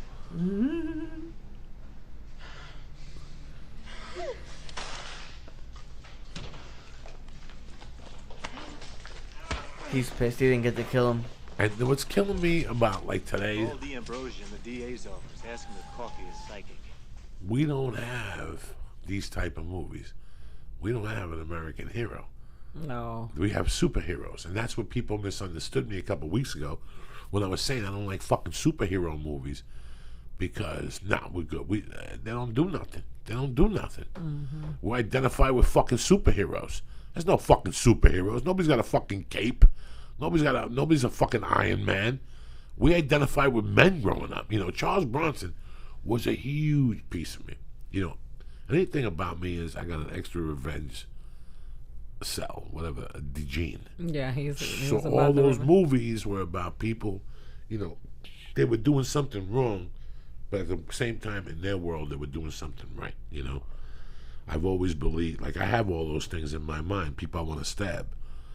Like I'm pissed in a way that things worked out in comedy because I couldn't kill my wife. Do you know what I'm saying? If things wouldn't have worked out in comedy right now, I'd be doing 20 years and she'd be somewhere looking like Nicole Simpson with a missing fucking head somewhere. You know what I'm saying? But things worked out. Looking like Nicole. Yeah, oh cool. You know what I'm saying? I'm sorry, but it's the truth. You know, when I first came to LA, I came to LA to kill time. My thing was to kill time. I knew I wasn't going to ever do nothing comically. I was going to be an extra. So I was just trying to kill time until I could go back and figure out how I was going to stab my ex-wife and a fucking husband. That was the truth in my heart, guys. In my heart, that was the truth. And I kept getting less and less, and over the years, and now my daughter don't talk to me. And I'll be honest with you, I still want to stab both those motherfuckers. Like every time I go to Denver, I don't even think about going to Boulder. I stay in my hotel room. Oh, wow. Because I know if something bad happens, I'll take that train to fucking Denver with one of those Rambo knives to Boulder. And I'll wait for her in the bushes. I don't want to do that. I don't want to do that. I don't want to do that. We don't want you to do that either. No. I'm too old for that shit. So it's weird. Like, so I have that extra, you know, that extra type. But when somebody fucks with you a lot, you let them forget about it. And Let him then you go get him. let him think that everything's beautiful, and then you fucking show up. You know what I'm saying? Sometimes I even worry about me. I go, what about the people I fucked with 30 years ago? Maybe they're laying in a bush waiting for me somewhere. You know what I'm saying? You never know. That's why you always gotta have new chucks and and some mace or whatever the fuck they have now. Oh, you got nunchucks? No, I got no fucking. What are new chucks gonna do for you in hand-to-hand combat at this age? I'll tell you what, You bro. get one good swing. Dog, I hit you in the head with a fucking new chuck, one of those regulation ones. Yeah. It's gonna be Like a wood bad, ones? Dog, you're gonna have a concussion. You're gonna hear voices for a couple of weeks. I have one of those Louisville sluggers in my car. Oh yeah, you gotta have one of And those. you can bust somebody in the head really hard with those. You gotta get a hanger. Pa sacarle el ojo. No. You got a hanger, and you put Scotch tape at the end, electrical tape. If they catch you, it's like an illegal weapon. But boy, It's like a shiv. that shit hurts at night. People don't see it coming. They don't see it. They just hear. They're like, this motherfucker's hit me with no nunchucks. It's fucking crazy, the street weapons you can have.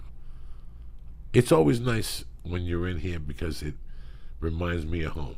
I know I'm not crazy. And I don't know if it's the Spanish side of us that grew up with this craziness and, crazy people in your life that sometimes you're too embarrassed to tell people about the craziness in your life as a youth. Yes. But sometimes, like when I met you and you were telling me all these stories, I would just giggle about your father and shit. I would just giggle because part of those stories are who I am. It's me. Yeah. I giggle and I get scared. I told my wife when I came home, I told her about all the fucking things your dad would do to you. And I'm like, you know what the scary thing is? That's me. Yeah. I think about the same way with daughters. You have to be a firm. And I told you, I had two friends, two Cuban girls that I grew up with. Their dad stopped talking to them. Stopped talking to them. One, because he told the mother not to let her wear those shorts. Tell her, don't wear those shorts, because she's going to come back here pregnant. I'm going to fucking get the fuck out of here. And the other one lived downstairs. I forget what she did.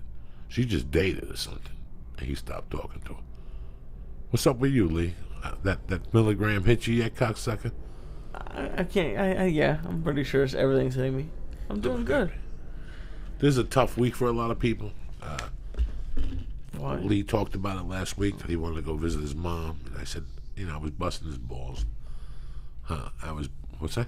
No, I'm listening. Oh, you're scratching one of those crawdads in your fucking head. My dreads. Dreads, whatever the fuck they First thing he said when he came in. And they're really corn rolls. Corn dreads, I don't fucking know. Corn dreads. This is a fucked up week for me. And especially since I was writing about it today. It's Mother's Day. And Lee was saying last week he wanted to go. And when I went back to the house that night, I'm like, I can't believe Lee was letting me bust his balls about going to visit his mom. I got it. But just how he was stoned and he said it to me, he goes, I haven't seen my mommy in a while. I did not say mommy. Yes, you did. Yes, you I did. did not. I would not say mommy in front of you. So it's just, and it's funny how it's her birthday. It's my mom's birthday on the 9th.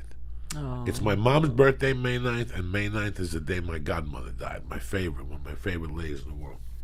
My Santeria godmother. So I was thinking about it, and all of a sudden I talked to you. Yeah. And you said you're doing this Mother's Day benefit. You're taking 35 homeless mothers on. Now, where did you meet these homeless mothers? I haven't met them. Okay. I found them through this organization. I'm going to take them to breakfast on Saturday and Sunday. Felicia, Lori Kilmartin, and Tiffany Haddish and I are going to do a comedy show for them at the Improv on Sunday on Mother's Day. That's a nice thing. Yeah, I miss my mom too. And Is your mom dead? No, my mom is alive, but my mom's been an addict for many years, so it's not like she's been here. Where she lives? Miami. Okay. So, if you're addicted, you got to move out of Miami. Oh, Florida is. It's fucking. Yeah. I never, for years, Lee, before you were even around or a fan of football, we had a fucking horrible football player that had a drug problem like me. His name is Hollywood Henderson. Okay, Hollywood Henderson was drafted, tremendous linebacker, won a fucking whatever, got fired. Guess who picked him up? Miami. Miami Dolphins. He lasted a month. He got fired from Miami for smoking a joint with a stewardess. Okay, hilarious. And when they interviewed him on TV, he's like, "Hey, I smoked a fucking joint with a stewardess. What are you gonna do?" He was just crazy shit. There was another guy. He was the Fridge's brother. What's the Fridge? Perry? Yeah. His brother. He had a brother that played for the Broncos. 6 DUIs, cocaine. Who do you think fucking they traded him to? Fucking Miami. Miami is the last place you want to go. Yeah.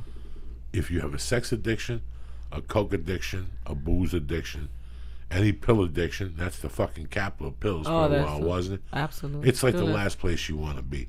I can't imagine being an addict in Miami and being stuck in that cycle. Yeah. That cycle of just trying to make rent and trying to fucking keep your fucking drug habit alive. That's why I don't live there anymore. I am very lucky. When I wake up every morning, dog, you have no idea how many people I thank on the way to piss. And I think one of the biggest thanks I have is that I don't have to go find the drug dealer at 8 o'clock every night anymore. Yeah. That's something to be thankful for. Jesus Christ. I had fucking coffee with Josh Wolf last week, and I told him, I go, you know, over the years I see all the things that were happening to me leading up to me quitting. And they were all pointing at a fucking dying or a heart attack. My spine was starting to hurt. Towards the end, when I had like a quarter gram of coke left, I would get shocks in my spine, like somebody was stabbing my fucking spine with a knife. You know what that's like, though? And then you're thinking to yourself, well, maybe I should quit. I'll throw that coke away. I ain't throwing that fucking coke away. I don't care if they stab me 80 times in the fucking spine tonight. I'm not going to throw that fucking coke away. You know, I was 418 pounds when I quit doing cocaine. Do you know that? No, I didn't. They were fucking cutting it with ice cream. I don't know what the fuck they were cutting that coke with. They were cutting it with fucking jelly sandwiches or some shit. With jelly donuts. Get them. Wow. Towards the end, I was doing heroin. For 3 months that summer, I was doing heroin. Jeff, whatever his name was, gave me an Oxycontin one night. I ate a little piece. I thought I was going to fucking die, Lee. I couldn't believe I was to that part of my fucking life. So, the drug thing, I'm so fucking happy. Jesus fucking Christ, man. Yeah. Jesus fucking Christ. So these moms, man, this is really nice that you're doing this shit.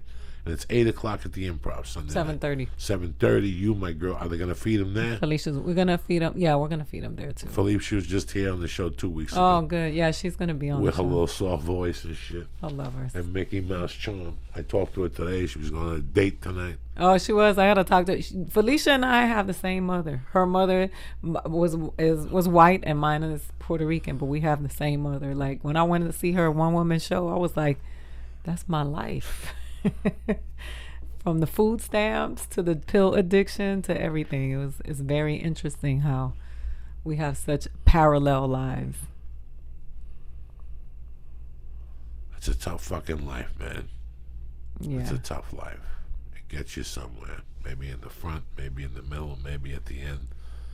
But it gets you somewhere. You're so Cuban. Si no a la entrada, a la salida. Yeah, but it's the fucking realities of this motherfucker, you know? Yeah. And that's what people can't figure out. They get stuck in a problem. And they can't figure out how to bounce out of the fucking problem. And sometimes it takes years. And listen, it took me 30 fucking years to get out of the drug habit. Right. 30 years how to get out. 27 years of your life. You look at your life when you're in a hospital bed when you're fucking 80 and you go, I gave 27 years to a coke habit. Jesus fucking Christ, you know. That's why if you're listening to the show, I mean, you know, you're not going to quit until you're ready to quit. That's right. I'm not going to lie to nobody and tell you. I could tell you guys I made a promise to a cat, and that's why I'm here.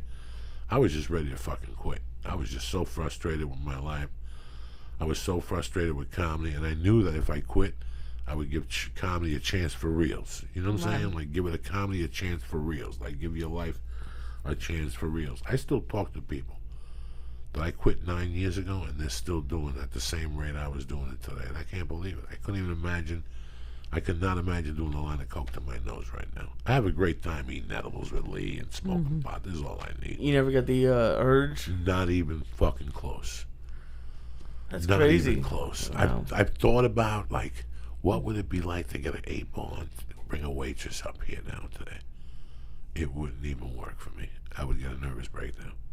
Yeah. I would have a nervous breakdown. So many different types of addiction too. Like people look at drug addicts and think, like I remember going to the hospital with my mom and somebody was saying, She's not like a drug addict. She just takes pills. And I'm like, no, she's a drug addict just like any other drug addict. She sold a television for some Percocet.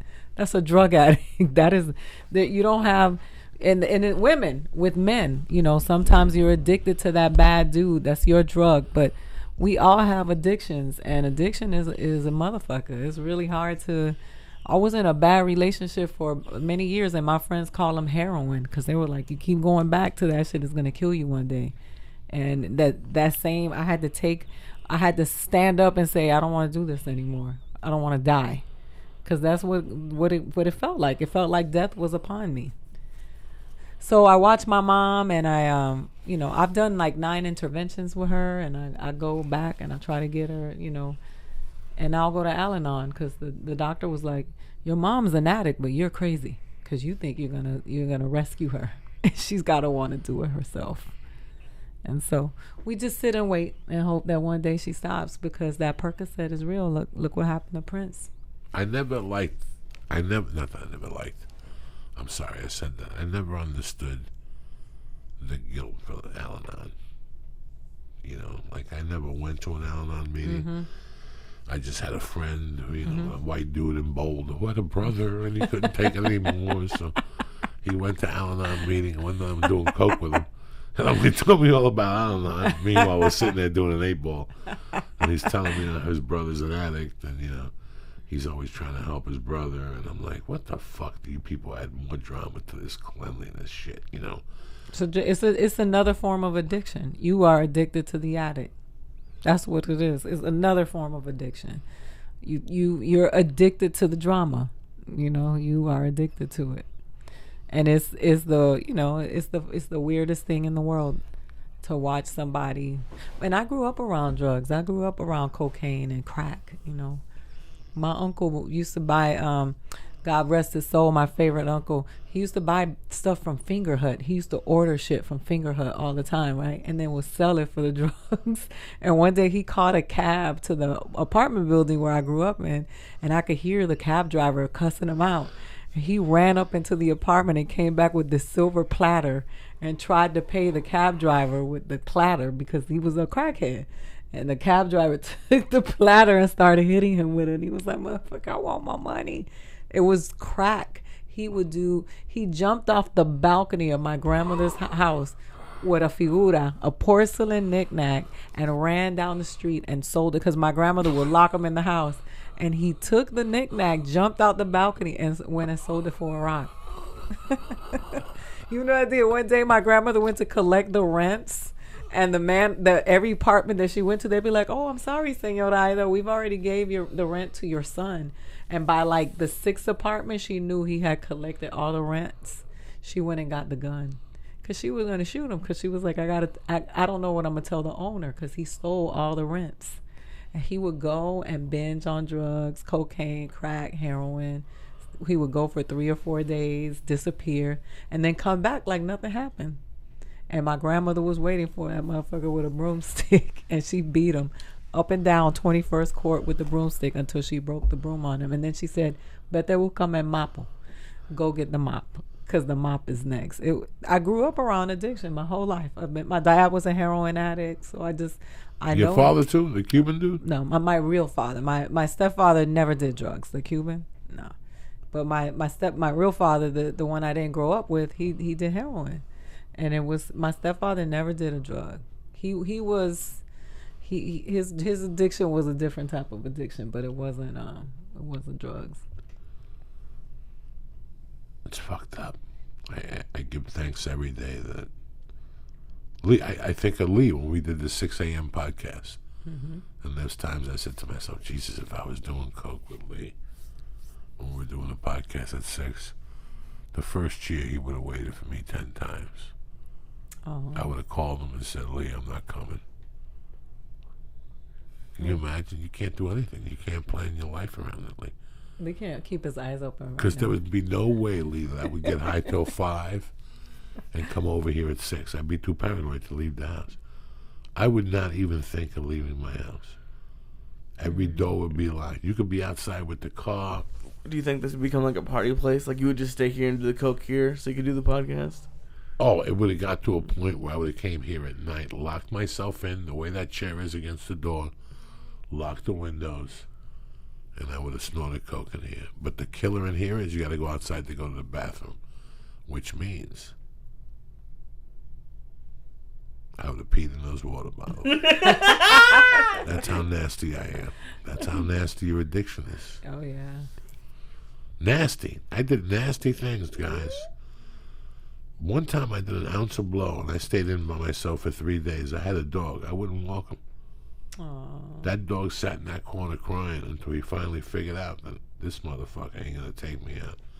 That was one of the worst things I ever did to an animal. I remember when we stepped out, he shit on the way down the stairs. Like, he held it. Aww. I wouldn't let him out. It was horrible. Horrible, horrible. You know, you do so many fucking crazy things, man. Yeah. Break into people's houses at night. Mm-hmm. When I ripped my hand open, I was thinking of that robbery the other night when I ripped my hand open on the fucking barbed wire. And how fucking I tried to rip the window open and it wouldn't work, and the cops came, and I fucking ran 20 blocks bleeding. I had blood all over my fucking jeans, and I went into this fucking house, and all I worried about was getting high that night. Like, I owed $20,000. I owed $30,000 at that time. Like, and I told those people that I owed the money to that I was going to have the money that night. So, like, credit card companies or like... No. There was no credit card companies in those days. No. It was 1983. I didn't have a credit card. This was the people. Those boys. Like, and what would, like, the consequences be of you not paying on time?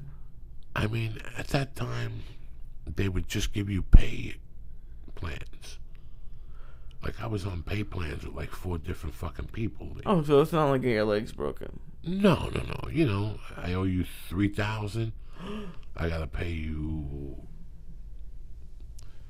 $150 a week until I pay you the $3,000.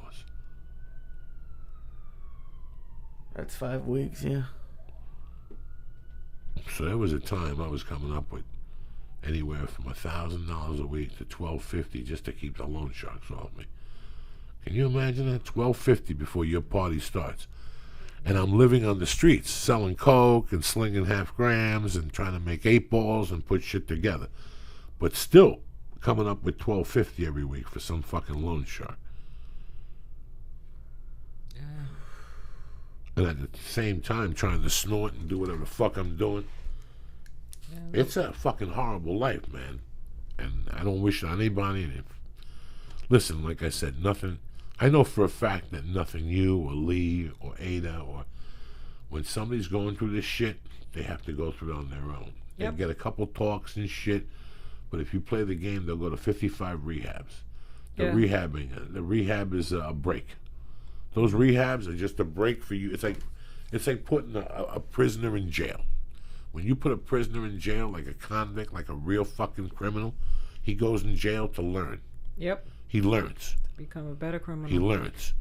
So when he comes, like, let's say he goes in there, let's say he's a drug smuggler, but he bumps into Lee, and Lee is an international fucking drug smuggler. A guy who ships 50 pounds a fucking hour, weed and fucking blow and whatever. He'll learn those things now and those routes. What do you think happens when a fucking drug addict goes to rehab? They talk to other druggies. And all of a sudden they go, you didn't know you could fucking fake prescriptions at CVS? Yes. Which one? The one in Studio City? Yeah, there's a Chinese guy you don't look at. You know, that's it. That's it. You just opened up a door. That addict just has something in their mind that if they get out or they want to use again, they're going to fucking get high. Trust me, I did that shit. I went to one rehab. That was a 6-week rehab, and I knew it was a scam. At the age of fucking 27 or 28, I went to a rehab. It was outpatient, where you go from 6 to 9. Yep.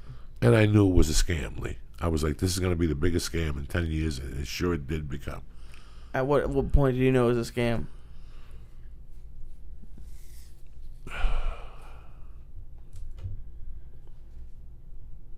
I think it's a Band-Aid.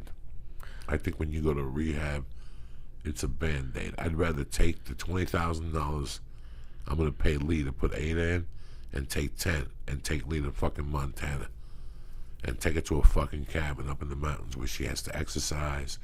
And if she escapes, she's got to hitchhike 60 fucking miles to the nearest bus station, which means she's going to have to blow some fucking body for gas, or they're going to fucking molest her because it's just cowboys up there. You know, and even then,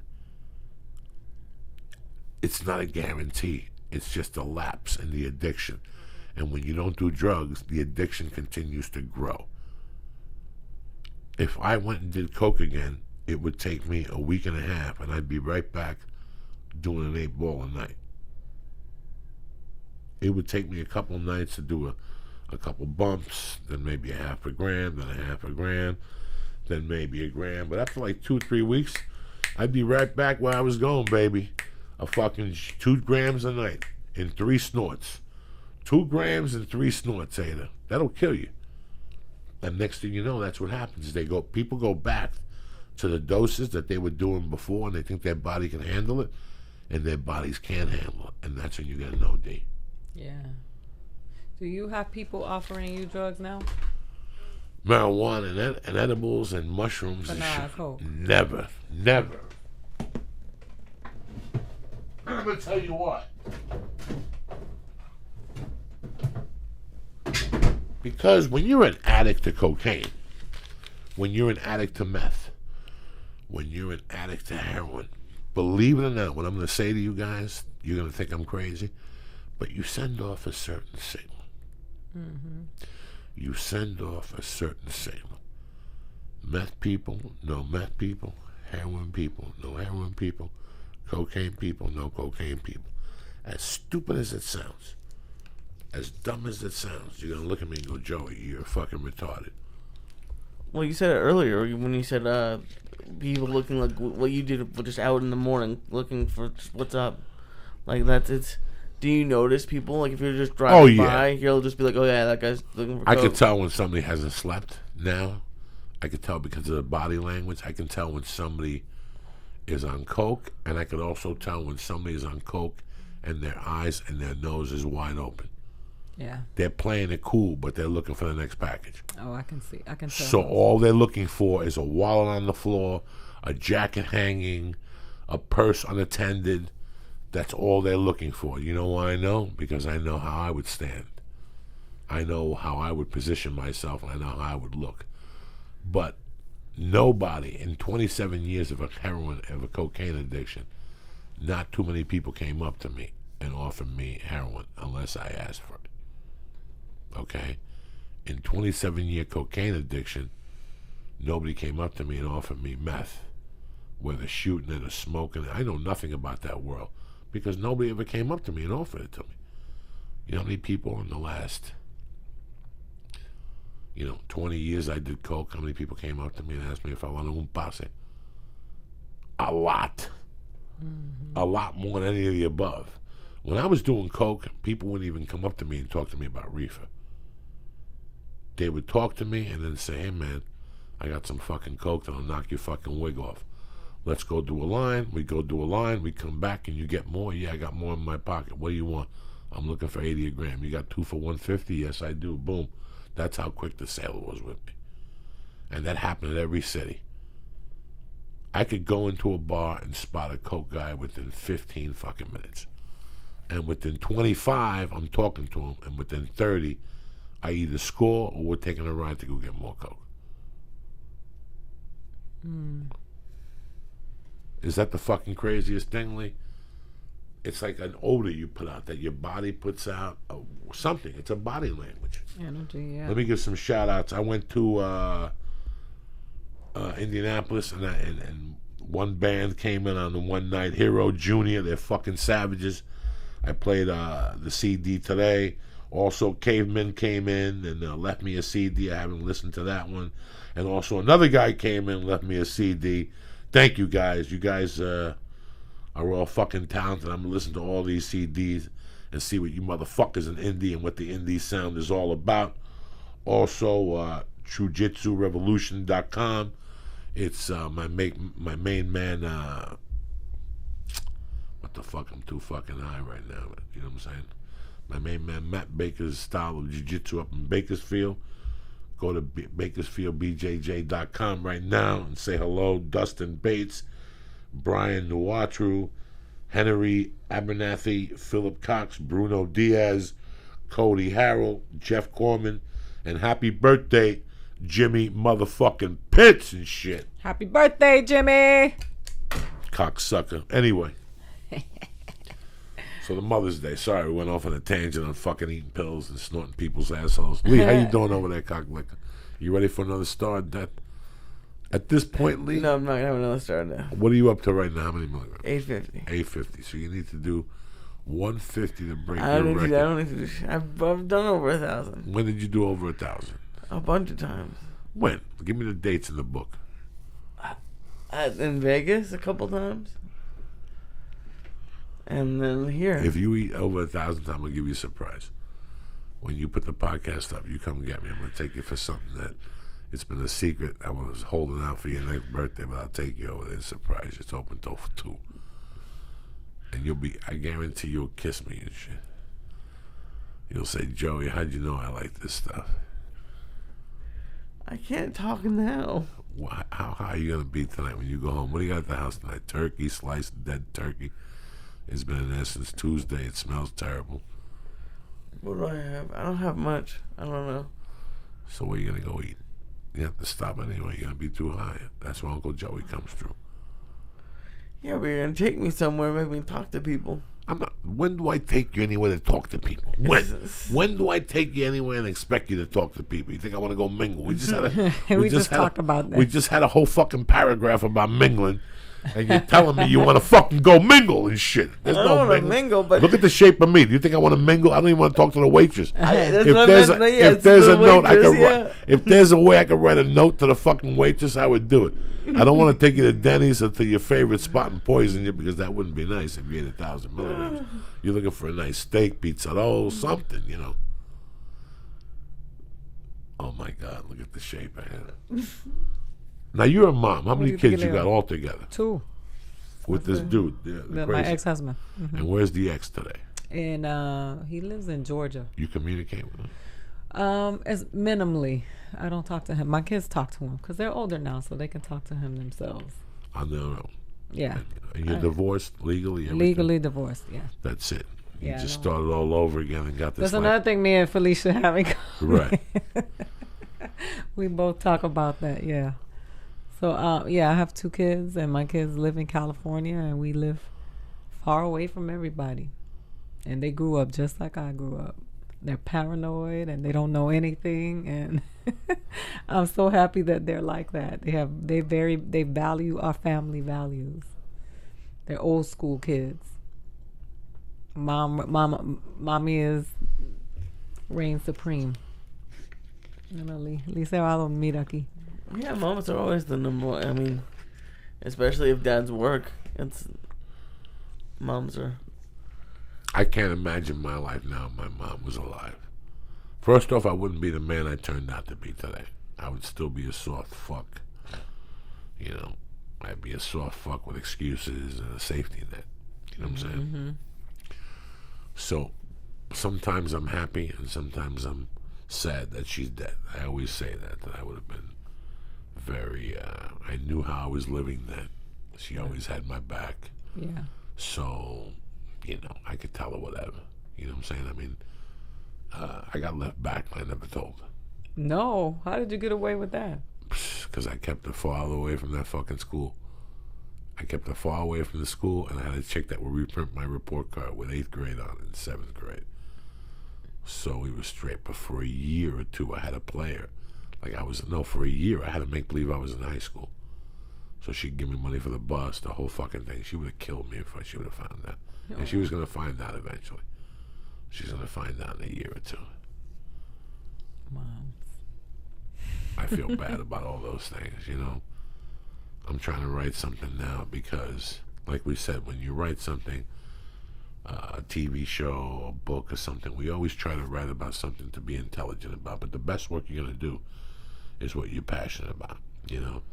And I always thought about what my life would be like if my mom was in it with my white wife and the baby, and how she would try to raise the baby. Oh, yeah. She raised me in 2016. That's right. Now, between you and I know it would work. But in my wife's eyes, it wouldn't work. Right.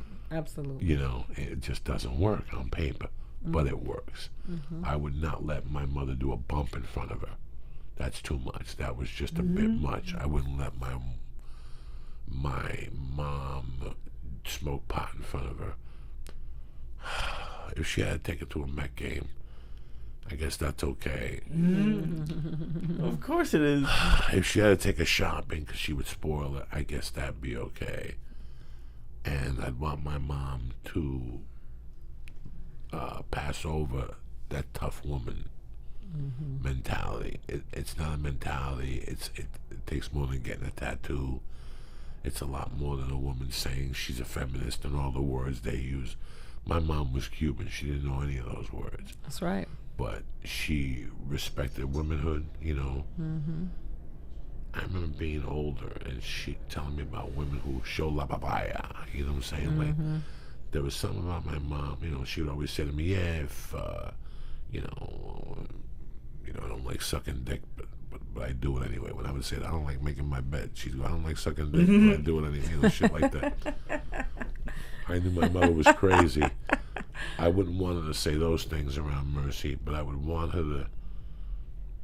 My mother always gave you a sense of importance, that you mattered, and she gave you a sense of respect. And why are you crying? Fix your shirt. You gotta look nice for people. You don't have to. Let's go get you a nice shirt. You know, when you, after a conversation with her, you were put back together. She knew how to put you back together when you lost your fucking mind. And I used to lose my fucking mind. And I see Mercy losing her mind today. And Terry adds fuel to the fire. And that's why she comes over to me, because I work her like my mom used to work me. What are you crying about? Wipe your tears. You don't want people to see you crying. You know what I'm saying? Pick up your shirt. Pull up your shirt. You don't want people to see your titties. Come on, sit up straight. But Daddy, and I grab her and I hold her, and I want that message still. And if a motherfucker fucks with you, you break his fucking head, you know. All that thing. My mother really always pushed me not being a follower. Yep. Que mariconería, está tipo, que, you know, why are you doing this shit that they're doing? I don't give a fuck. You know what I'm saying? Like, she, you know, made me believe that you have to stand up against things for yourself. I don't want to do that. I don't want, you know, the other day, the last thing I wanted to do was call Uber. Like, it was the last thing I wanted to do was call fucking Uber. Like, once I call Uber, that puts me in a different time zone in my brain. You know what I'm saying? Like, then I cross the line. There's so many things that I keep sacred that I'm trying to keep sacred for myself. My mother took a cab everywhere. You know what I'm saying? I was just about to take a cab, but I made a mistake. I called an Armenian limousine driver, and he called me back and said, give me your credit card number. And I didn't have my wallet on me. I said, I'll call him later. And I forgot about it, so I was embarrassed to call him back, so I thought they forgot. They showed up. They showed up. I was ready to call Uber, and they called and said, we're outside for your ride. Bring your credit card. So right now somebody's playing bingo with my fucking American Express card and fucking Bulgarian shit. What else has been going on with you? Talk to me, stand up wise. I've been working. I've been in New York a lot. That's where I've been, you know, really like working the comedy. I just recorded an album last week at the Stand in New York, and I've been working at the Cellar, and I've been working at the Stand. I did Robert De Niro's movie, The Comedian. I bombed like a motherfucker. When does the movie get released? So bad. In the beginning of the year. Okay. And he selected he handpicked certain comedians and I was one of them. And we recorded at the Village Underground. So I've been working. I've been, you know some of the things that I've been doing. I've been really working on my my TV show stuff, and auditioning. I'm going to do Comedy Central next week. I'm doing the nightly show next Monday. What's the nightly show? Your friend Larry Wilmore. Okay, what are you doing on there? I'm doing a panelist. Okay, I've been on it before, so look at you. When I said that before, I watched it and it was the most bland fucking comedy I ever saw in my life. Him and Obama. First of all, I don't want to see the president doing fucking comedy. He's not a stand-up. Well, that's not that he's a stand-up. He should be somewhere fighting ISIS. Yeah. You know what I'm saying? I don't want to see you on a Saturday night fighting still with tuxedos and a bunch of black people, ha ha ha, and white people. That's it. You're a fucking president. Enough is enough. They're either on Saturday Night Live, jumping up with Jimmy Kimmel. When does it end? You're the fucking president. Yeah. You're the fucking president. It's like a social thing. They've all been on late night too. So, I it's made like a the- you know- video. Did you see that video he made with the vice president? I didn't like that. No, and there's just Never enough seen. time. But that when I went back to the room Saturday night, I couldn't sleep, and I had it on for a little while. And I was dying of fucking boredom. I'm like, look at these people laughing at what? What the fuck are they laughing? I think the funniest thing Obama said the other night. That Larry Wilmore didn't make me fucking laugh one time. He was dying in that fucking room. They didn't know what to do, those white people. What did he say about Trump? I don't fucking know, but they act like, like they really like Larry. They don't fucking like nobody. Unless those people want to see Seinfeld. Bring Seinfeld in there. He would have ripped that room. Oh my God. That joke was so witty. The watered down white people Yeah, jokes. no, I can't listen to that shit. So I can't, I can't. I'm too old. It's old. I don't even react to that shit. It's like, Jesus Christ, how bad was that? I watched him. He said a couple things that, then I read the next day. He said nigger or something. I don't give a fuck. What's it got to do with us, Lisa? We're on fucking 900 milligrams of that there. What do you give a fuck about right now, Lisa? What's on your mind? Lee. Hello. I don't know what's on my mind. Nothing's on my mind. You're not thinking about cheeseburgers or something. Tell me the truth. Well, when you brought up In-N-Out, I was thinking that would be a pretty good place to have a panic attack. Like, you could just eat there. He said in Did you get in line for the food? The line was too long. That line over there was ridiculous. The people or the car? The car. The line was. I'm happy that you didn't get mad at me because I didn't give it to you advertently. You said you didn't want it, so I left it on the table. You reached out, so I said, all right, eat what you want. I don't think you. Once you ate it, I thought that you knew what you were doing. But mad at you for what? You're for so taking the far fun. from malicious. No, I know. No, I know. No. Some people, like I said, I just heard a little vibe about this about 10 days ago that a couple comedians were like, we every time we go on there, we get too, and it's like, you know what, man, this is just an escape for 2 fucking hours. If you want, I'll pay for your fucking Uber. You tell everybody, oh my God, I got an edible, I got a 180 milligram chocolate bar in my travel bag. Some guy came up to me the other night in Indianapolis and gave me one of those chocolate bars I buy over there. The ones we used to eat. Remember we used to eat 180 and split them? Yeah. He gave me one of those. I took the box and I put it in my fucking bags in case I needed one on the airplane. You Right. never know when you get an urge for chocolate on the fucking airplane. You know what I'm saying? That's right. So, Mad at you? Fuck. no, I at could least never get mad that's at you. why I got a lot of love for you because you were like, most people would have told everybody I went on the podcast and needed a star. I ended up in the hospital. Shit. I think it's funny. I It's think funny. it's It's funny funny as as fuck. hell. It's funny as fuck. Some people got no sense of humor, and No. they tell everybody how they smoke dope and everything, and all of a sudden they come over here to Uncle Joey's lair. No, and it's it's not like over. you're Bill Cosby. It's like No, you're far from no, that. no, Come no, on no, now. no, no. I always feel safe when I'm around you. I don't feel No, you're no, too no. familiar to me, like Yeah, family. no, It's no, like no, family. no. That's I've done a lot of bad things. I've never dosed a woman's drink or nothing like that. I've given women aspirin and told them it was cocaine. You know what I'm saying? I did creepy shit like that, but I never did none of the other shit. You did the reverse. You did that bitch a favor. Yeah, that shit worked like 10 times. Ah. And you want me to tell you what the creepiest thing about those stories are? Tell me. That 6 of those times, I actually saw the girls' jaws moving, and they would tell me how good the coke was and shit. I would give them little lines of aspirin, Lisa. The placebo effect. It's fucking crazy, Lee. Look at Look Lee. at the shape of Lee. Lee is out of here. Look at the shape of Lee and stuff. Lee's got his hand folded like this. You see that? Oh yeah, he's all retardoed out to that. Look at him. He's got his little hoof hand and shit. What's up, buddy? I'm all retarded out. You gave me whatever it is, 900 Again, milligrams. you hear what he says? You gave me. I didn't give you nothing. What do you mean you didn't give I me didn't give you nothing? nothing. What'd I give you? There's stars on the table. You reached and you got it. Well, yeah. I didn't give you nothing. What are you talking about? Yeah. Fucking right. See what I'm saying? You know what I'm saying about the youth of America? By the way, they want to rat you out and shit. I don't understand this. He's lucky I love him and stuff like that. Who's ratting to who? I don't know. Anybody could be listening to DEA, FBI, the Cubans.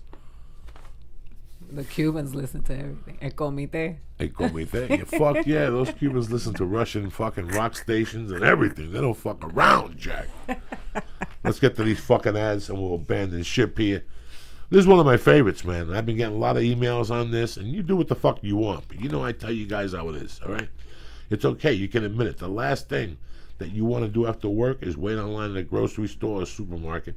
Then you got to schlep home. Then you got to cook up a complicated meal, cook shit. You got to feed the cats. You got to take care of the kids. This is what you need in your life? Hell no. And all this stuff is expensive, and unhealthy takeout is hardly any better. That's where a new service called Blue Apron comes in. Blue Apron delivers farm fresh, listen to me, farm fresh ingredients with step-by-step recipes to your home, allowing you to create healthy, handcrafted meals at home without going to the grocery store, Ada. So by the time you get home, there's a box in front of your house, sealed, frozen, tremendous. You bring the box in, you walk in, you open up the box, all the stuff comes in little portions already. With the recipe and the frying pan. Not only do you learn how to cook, which is a fucking gift, because they make great stuff. You learn how to cook all this stuff. They send you fresh ingredients, perfectly proportioned, making cooking healthy meals easy and fun. No more trips to the grocery store. You didn't forget nothing. Plus, you learn how to cook with ingredients that are normally hard to find.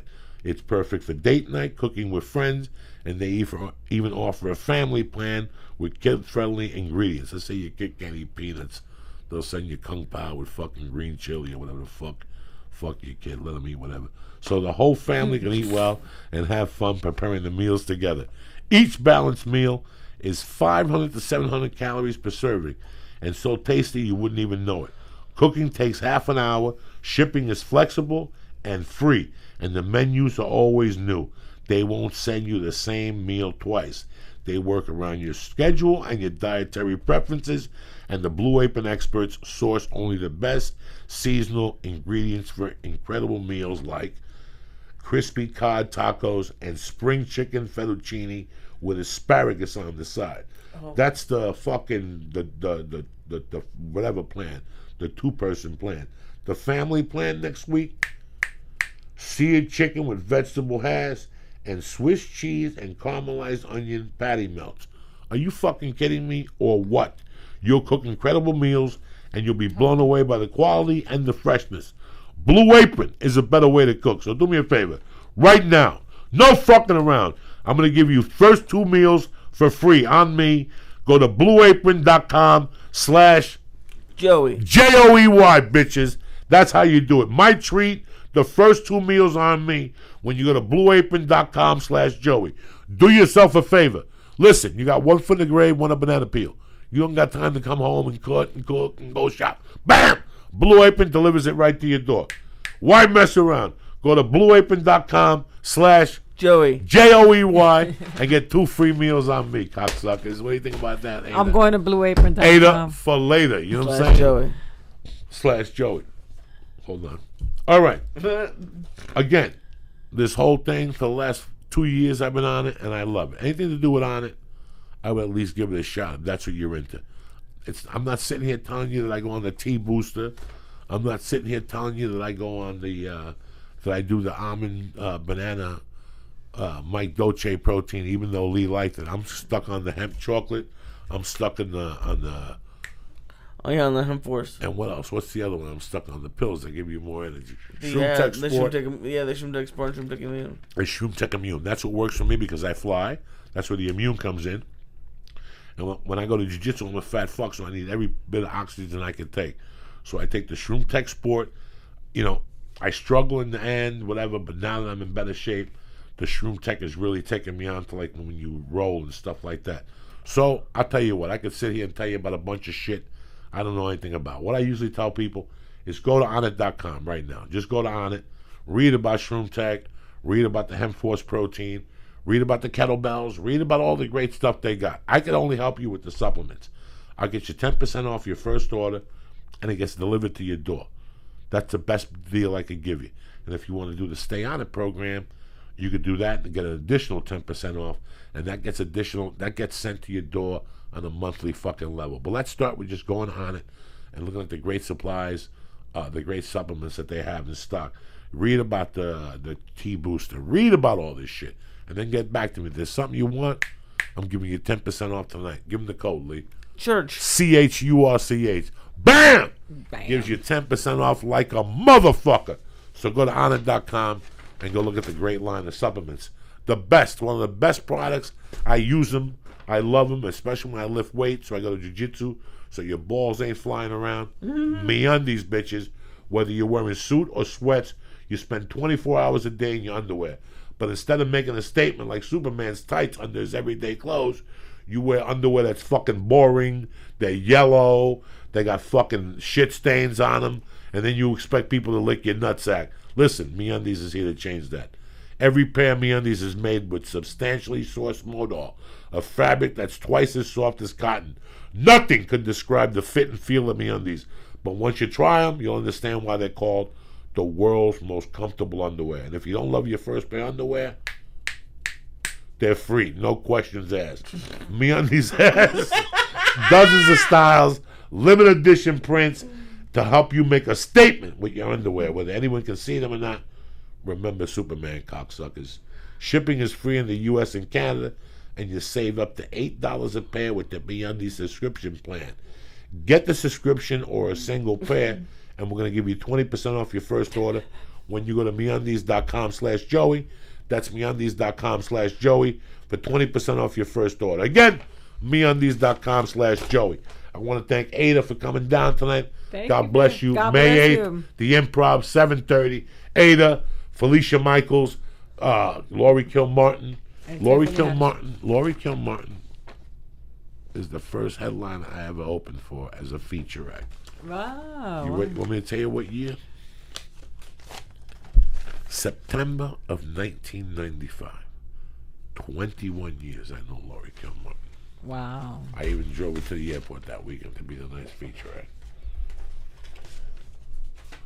Boom. She was the first person I ever opened for as a feature act in a major club. Like I had featured before, but one-nighters, no. This is at the fucking Comedy Underground in Seattle, Washington. Who the fuck you think you're dealing with? So dropping mad props on all you girls for doing the show on Sunday night.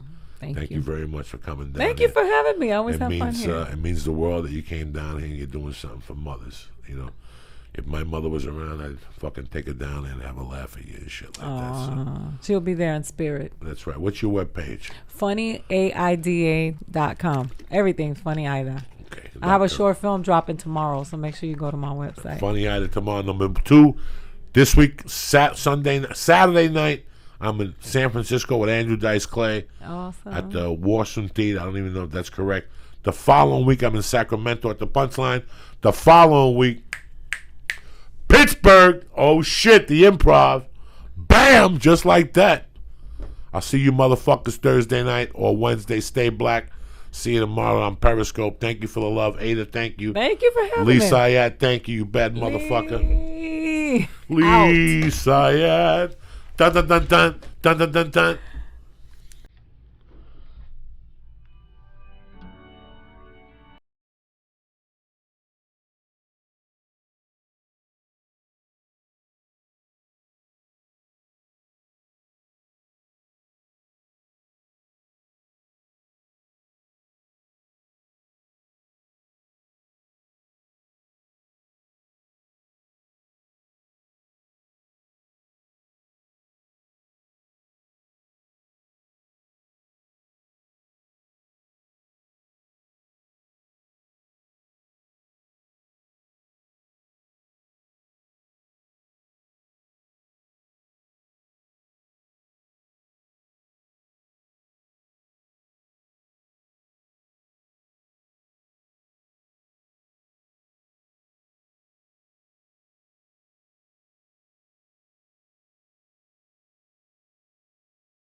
Bye.